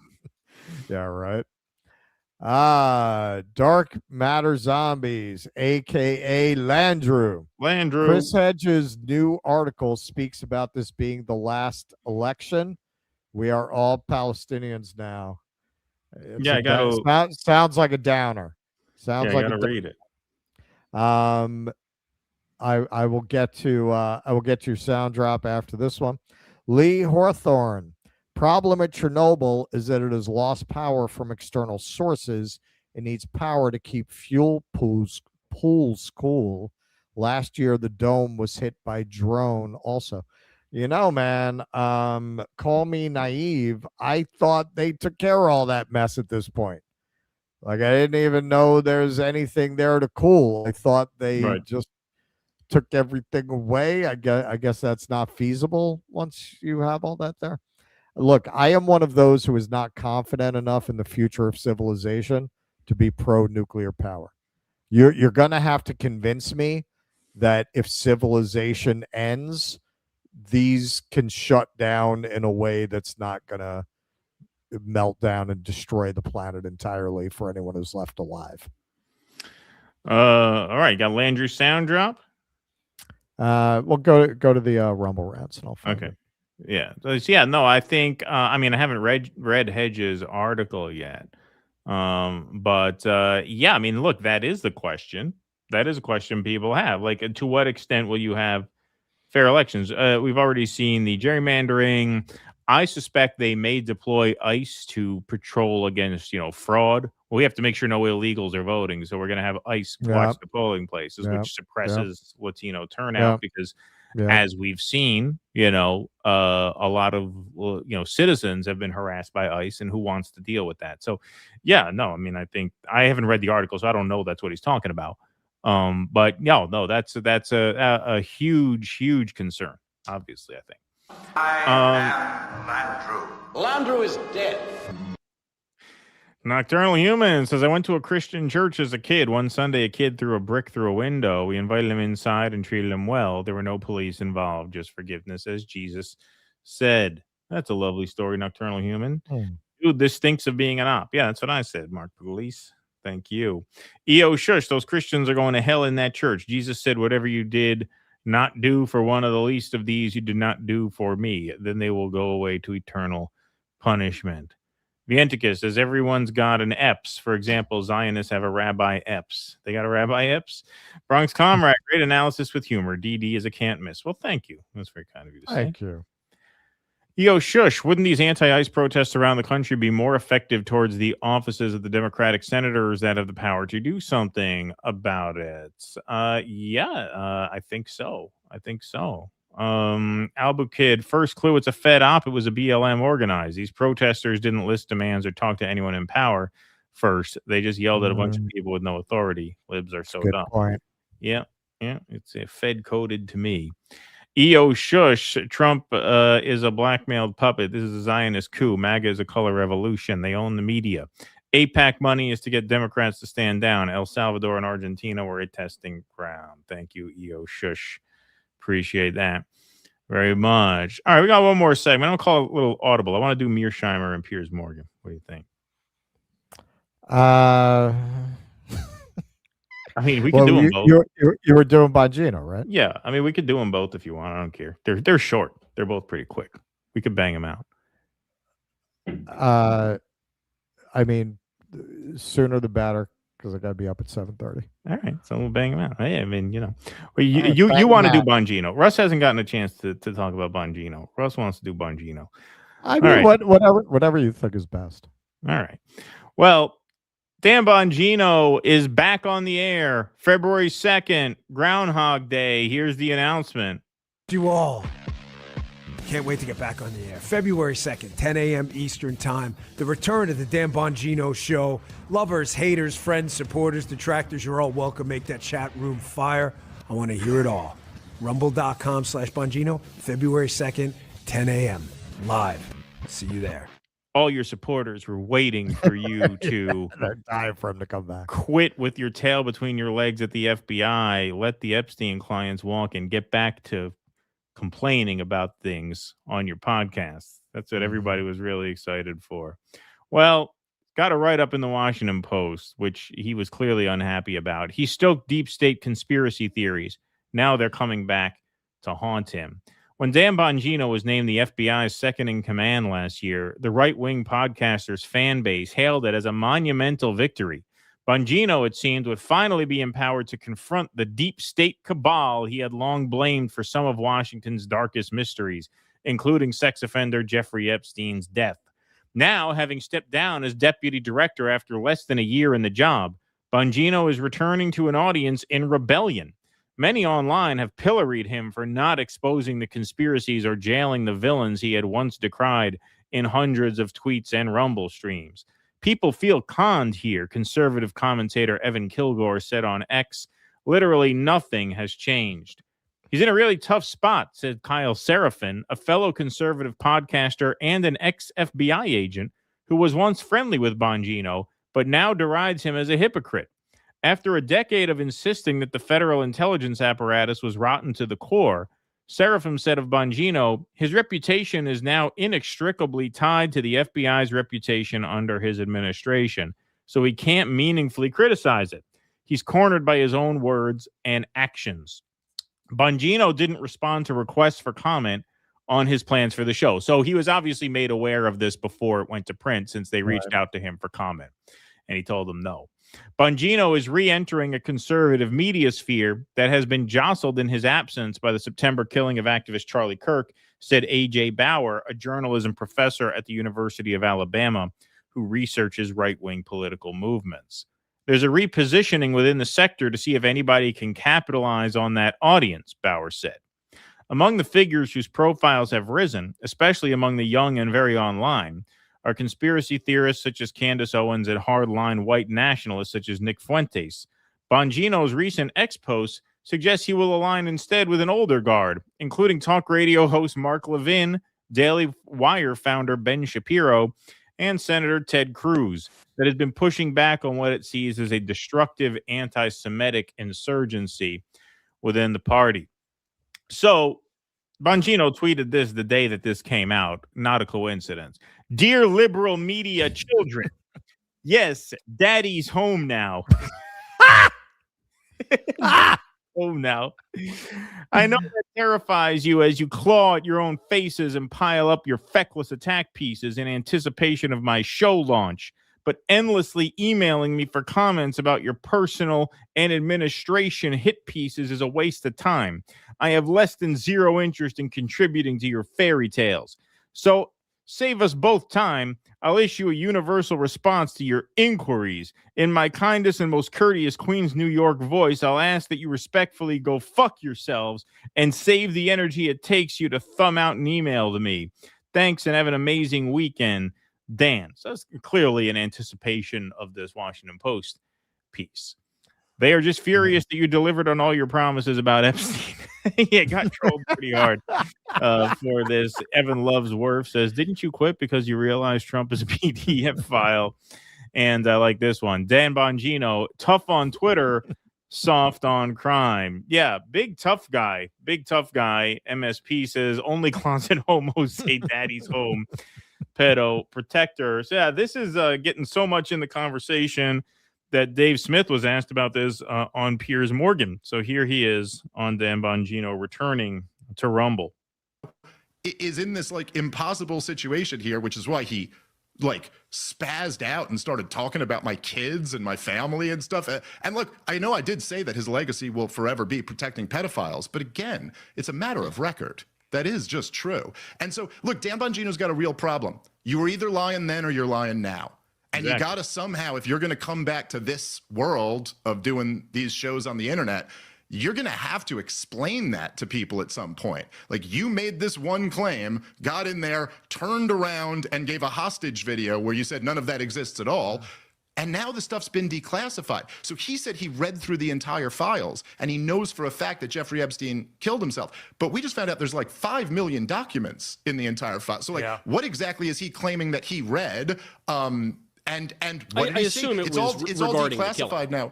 Yes, sure. But I'm just saying it's all declassified now. But also, so now the bottom line, he can explain what he saw. Yeah, and the bottom line is people on the MAGA side and the Trump administration, they can all say whatever they want. The truth is, they took us all up the hill of full and total transparency should they win the last election. And then suddenly, earlier this in 2025, suddenly the shutters came down. Nothing was going to get revealed. And now, bit by torturous bit, it's all coming out. And it's very devastating. And it's causing a lot of carnage with people's jobs and livelihoods, and quite rightly. But we are still well away. All coming out. But we're still well away from full accountability or transparency. Yeah. They could just release them. They've only released 1%. They could release it all tomorrow. 1% of the Epstein files. I don't know why they haven't released them. All I know is when people in officialdom don't release documents, it's because they don't want people to see them. Yeah, that's pretty obvious, and it's pretty shameless. Go ahead. Why is Crystal making Kyle dress like a gay cop? Yeah, with the sunglasses inside. That's a hell of a look. Well, it's like I don't watch him anymore, so I'm seeing like the evolution of the douchey look. Mm-hmm. You know, it started with the hair. Now he's going and making appearances with dark sunglasses. He's got like the pink shirt and the satin tie. Wow. Yeah. Wow. Well, she did quite a job on him. Indeed.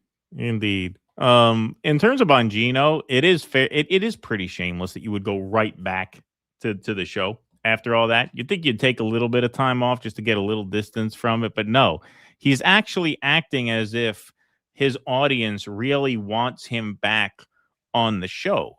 The people who were fans of yours, you don't get it. The people who were fans of yours were excited that you finally got this boost into a position where you can actually do some of the things you were talking about that should have been done for all these years. And now you're acting like, hey, guess what? Daddy's home. What do you mean daddy's home? You quit like a bitch. You looked like a bitch every time the camera was on you when you were in that job. You looked completely miserable. You looked completely defeated. Whenever they asked you about Epstein, you look like you were about to shit your pants. When they asked you about Butler, you look like you were about to shit your pants. So your first appearance on camera was talking about how much you miss your family and how taxing this is on you. So spend some time with your family before you get back in front of the microphone. But no, he's going right back. So February 2nd, everybody, he is back on. Look, as somebody in this space, I want to thank Dan Bongino in advance for all the content he's about to give us. Keaton's trying to buy a house for his growing family. So, hey, thank you for your service, Dan. If not as an FBI agent, as the absolute fucking joke that you're going to be when you go back on this show. I don't look, the media space in general, that's not even particular to podcasting. It's all so fake that very often, it's very WWE. Yesterday's villain could be tomorrow's hero. They're very often able to just rehabilitate people. And I don't think that's going to work for him, man, because yes, what Dave said there is very true. He built his whole image around being this guy who has this core critique of the deep state and the FBI. Right. You get into the belly of the beast and you roll over like a bitch. What's the rationale for your show now? Right. What are you going to do? Go talk about the deep state that you just joined and completely caved to? Who's going to watch that? There are some things that are so damaging that they're career ending, like Ellen, right? Ellen will never be able to rehabilitate her image.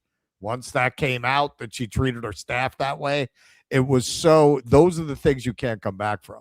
When your whole image that your fan base is invested in gets blown apart, there's nothing to build back from, right? There's no, when people find out that your whole public persona is fundamentally fake, all your fans go away and no new people are going to come in. I think it's career ending. Like, can he limp along with a podcast? I don't know, man. I don't know what his nut is or what it costs to produce. I don't know if he can get enough morons for it to be worth his while. I think, needless to say, his audience will be a fraction of what it was. From what that article is telegraphing, you can already tell what his strategy is going to be. He's going to go to the lowest of the low scum and feed them Zionist propaganda to get in their club. So he's going to try to ride on Shapiro and the rest of these, real bottom feeding scumbags. But I really don't think it's going to work. I don't see why their audience, what there is of it. I mean, Shapiro's got to be getting Israel funding.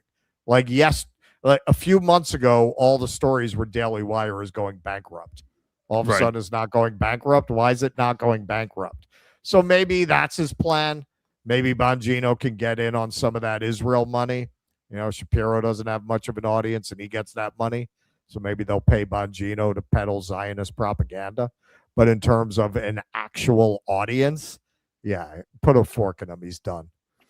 Yeah, well, it's like that scene in A Face in the Crowd where after the guy gets famous and then he gets caught on a hot mic basically saying what he really thinks of his listeners. The guy at the end comes up to him and says, you'll come back, you'll have a show, but it won't be nearly as big as it was. And that's the way it happens with all these canceled people. Like Bill O'Reilly ends up on News Nation. Yeah, he has a show, but it's not what the O'Reilly, that was water cooler TV from coast to coast. Like, it won't be the same. So yeah, that's what I think it looks like. But we will see. And yes, thanks for the material in advance, of course.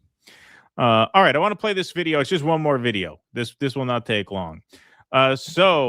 Mearsheimer went on with Piers Morgan yesterday, and these clips are surfacing today. This is kind of amazing how when Piers Morgan tries to sell him the idea that regime change in Iran is in our national security interest, and Mearsheimer shuts that down, Piers comes right back and just starts saying the quiet part out loud, which is actually this is for Israel, and because Israel is an ally, we ought to consider it a sort of national security interest of ours by extension. So even after all, after the last 2.5 years of Piers Morgan coming around to saying, yeah, it's horrible what the Israelis did in Gaza, and I criticize the Israeli government, he's still acting as if we owe it to them to do regime change in Iran. So let's take a look at this. Iran is no threat to the United States. No, it's not. Why is it a threat to the United States? Well, maybe because the Ayatollah has repeatedly threatened the United States publicly. He can repeatedly threaten the United States till he's blue in the face. Who cares? The question is, does he have the military capability to do harm to us? Well, the answer is they've no. had the military And in fact, if it wasn't for the... Well, what they have done, they funneled a huge amount of money into propping up terrorist organizations all around the Middle East, all of whom are wedded to the obliteration of Israel, which is America's main ally in the region. Right, which should not be our fucking problem, is the point.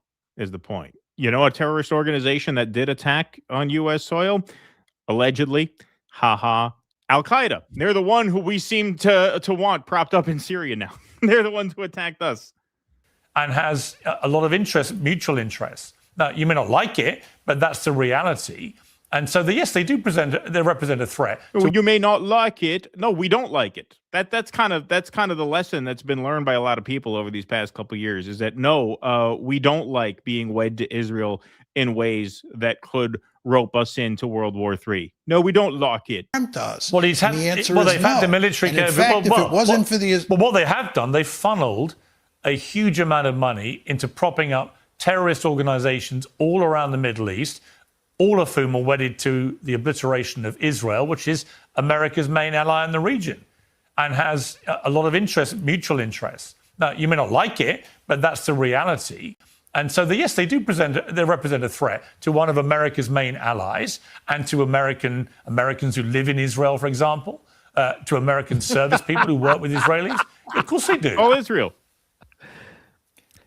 But you're making dual citizens, all the dual citizens, the dual citizens.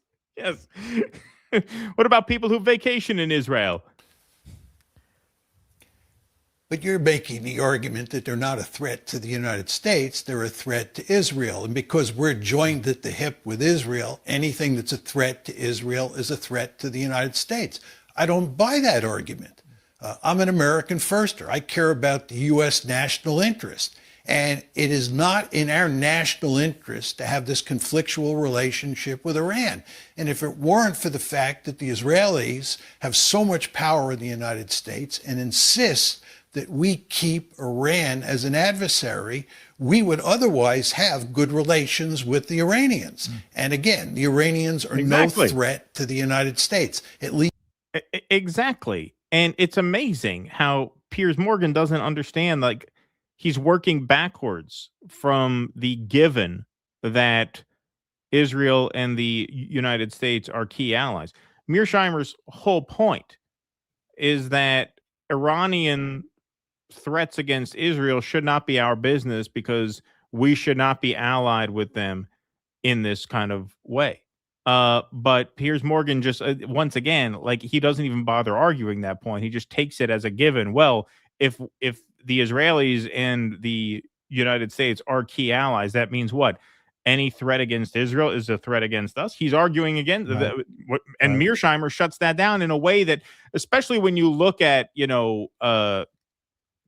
conservative circles, that is the America first argument, the argument that Mearsheimer is making. And Piers's argument just is no match for that. It's no match for that. You're never going to win that argument in the long run with Americans more broadly, and especially now where you see this divide really happen in right of center circles, where, that articulation of America first, no foreign entanglements that can rope us into global war, I mean, that's foundational to the country. That is truly America first in the purest sense of the word. I mean, George Washington warned against that. You're never beating that with the kind of globalist slop that Piers Morgan tries to sort of twist into some kind of argument there. Well, I think, what was it? John Kennedy gave that speech. The people of Iran will not be free until their daughters are free to pedal their asses on OnlyFans. Yeah, right. Yeah, exactly. Yeah. Yeah, that's been interesting because with the Israel thing, most liberals have been showing their usual courage with that. Once it got complicated, they just shut the fuck up about it. They just won't Right. say anything about it. You can almost see the Mossad and the Israeli propaganda machine kind of trying to pivot to a post unquestioning support for Israel world where they have to use different tricks to get people to support their agenda. So of course with the liberals, the trick is, well, it's about the women. Right? It's about the women. You got to free the women. They're being horribly suppressed, and it's worked up to a point. Not like it would work if the president were a Democrat. But you are seeing these morons like J.K. Rowling, who at the end of the day, she's a fucking lib. She's a lib. She's the one who retconned Dumbledore as gay to please, that element of her fan base, right? There was no way she wrote that character with that in mind. There's absolutely nothing to indicate that. She retconned it to get that. All right. She's a lib. At the end of the day, she's a lib who felt like women should have privacy in a locker room. She's tweeting out that AI thing of the Canadian feminist activist burning the picture of the Ayatollah. That is the Mossad pivoting and adjusting, I believe. They figured out you can't get them to support this by saying it's for Israel. So you got to say it's for women in Iran. Right. Exactly. All right, folks. We're going to take some Rumble Rants and Super Chats before we close the lights on the stream here. James P. Rassick. Kyle looks like the KFC Colonel Sanders. I mean, it's just the evolution of douchery is amazing because I haven't seen him in so long. I didn't realize how much further the douche evolution had gone. Sunglasses inside. Remember who writes Piers' checks? Rupert Murdoch. Who else does he write checks to? BB. Thank you, Raven Laz. Appreciate that. All right, got some. Gonna bring us home with these super chats. Let's bring it on home. Sparky, in reply to the person saying there's a problem, the heat produced by the waste in the cooling pools at Chernobyl is 35 watts per assembly. It's just fear-mongering MSM crap. You can learn all this yourself. Well, we have you to tell it to us, Sparky, and you actually pay us. You actually pay us to teach it to us. So why would we learn it for free? For a guy who's so smart, it seems that you have not learned basic economics. Look into incentives, Sparky. Incentives. Okay, because we have none. As long as you're paying us to do the research. Right. If you're going to do the research for us and then pay us to read it, then why would we carry do it on? our We'll own? carry on this way. Thank you, Sparky. That's just Econ 101, baby. Yeah. Skyman. The empire isn't dying. It's going through metamorphosis. America is just the skin of its old self peeling away. The new empire has no name, no race, nor borders, only wealth.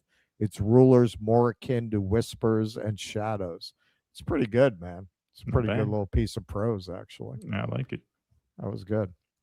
Sparky, you should learn more about nuclear rust. It's well studied and nothing like what it's portrayed as. Even the catastrophes have been made artificially worse, mostly because of how uneducated people are. Hey, maybe look, I put a qualifier in there. If you can convince me that these are designed in a way that if there is no civilization to maintain them, they're not going to destroy the planet, then I'm for it. You have to convince me of that. He's not convinced yet. It's going to take another 3 or 4 $10. Yeah, though. I think that might do it. That might do it. Maybe a few 50s. You get more text in for $50. You can do more persuading. You know what? I forgot. Landrew, I'm retroactively giving Landrew. Oh, that's right, because we have the bell now. We have a new prayer bell.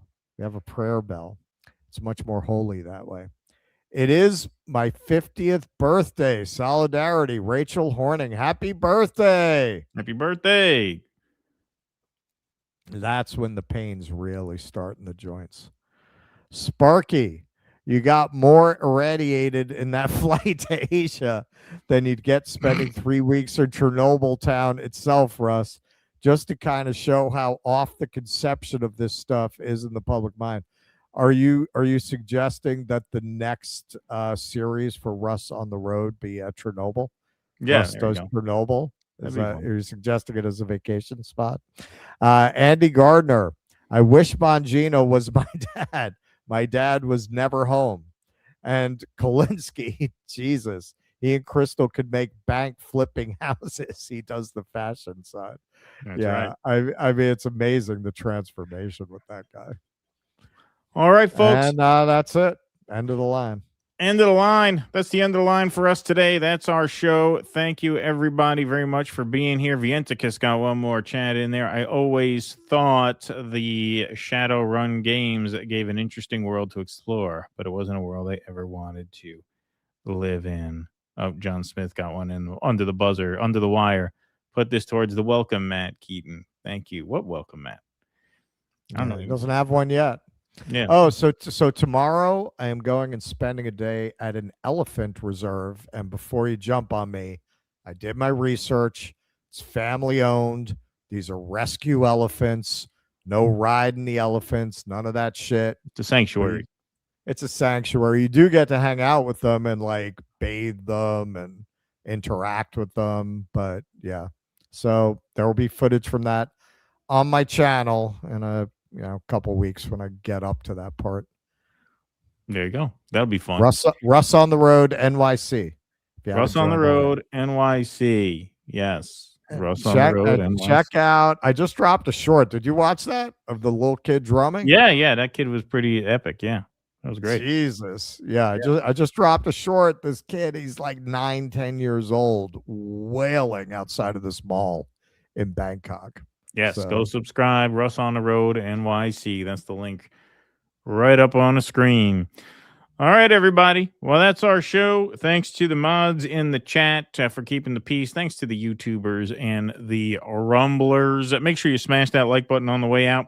Smash that subscribe button on the way out, and we will see you all back here 12 p.m. Eastern. That is noontime on Thursday. Until then, thanks very much for spending the afternoon with us. As always, be safe and be well. Courage! Please clap.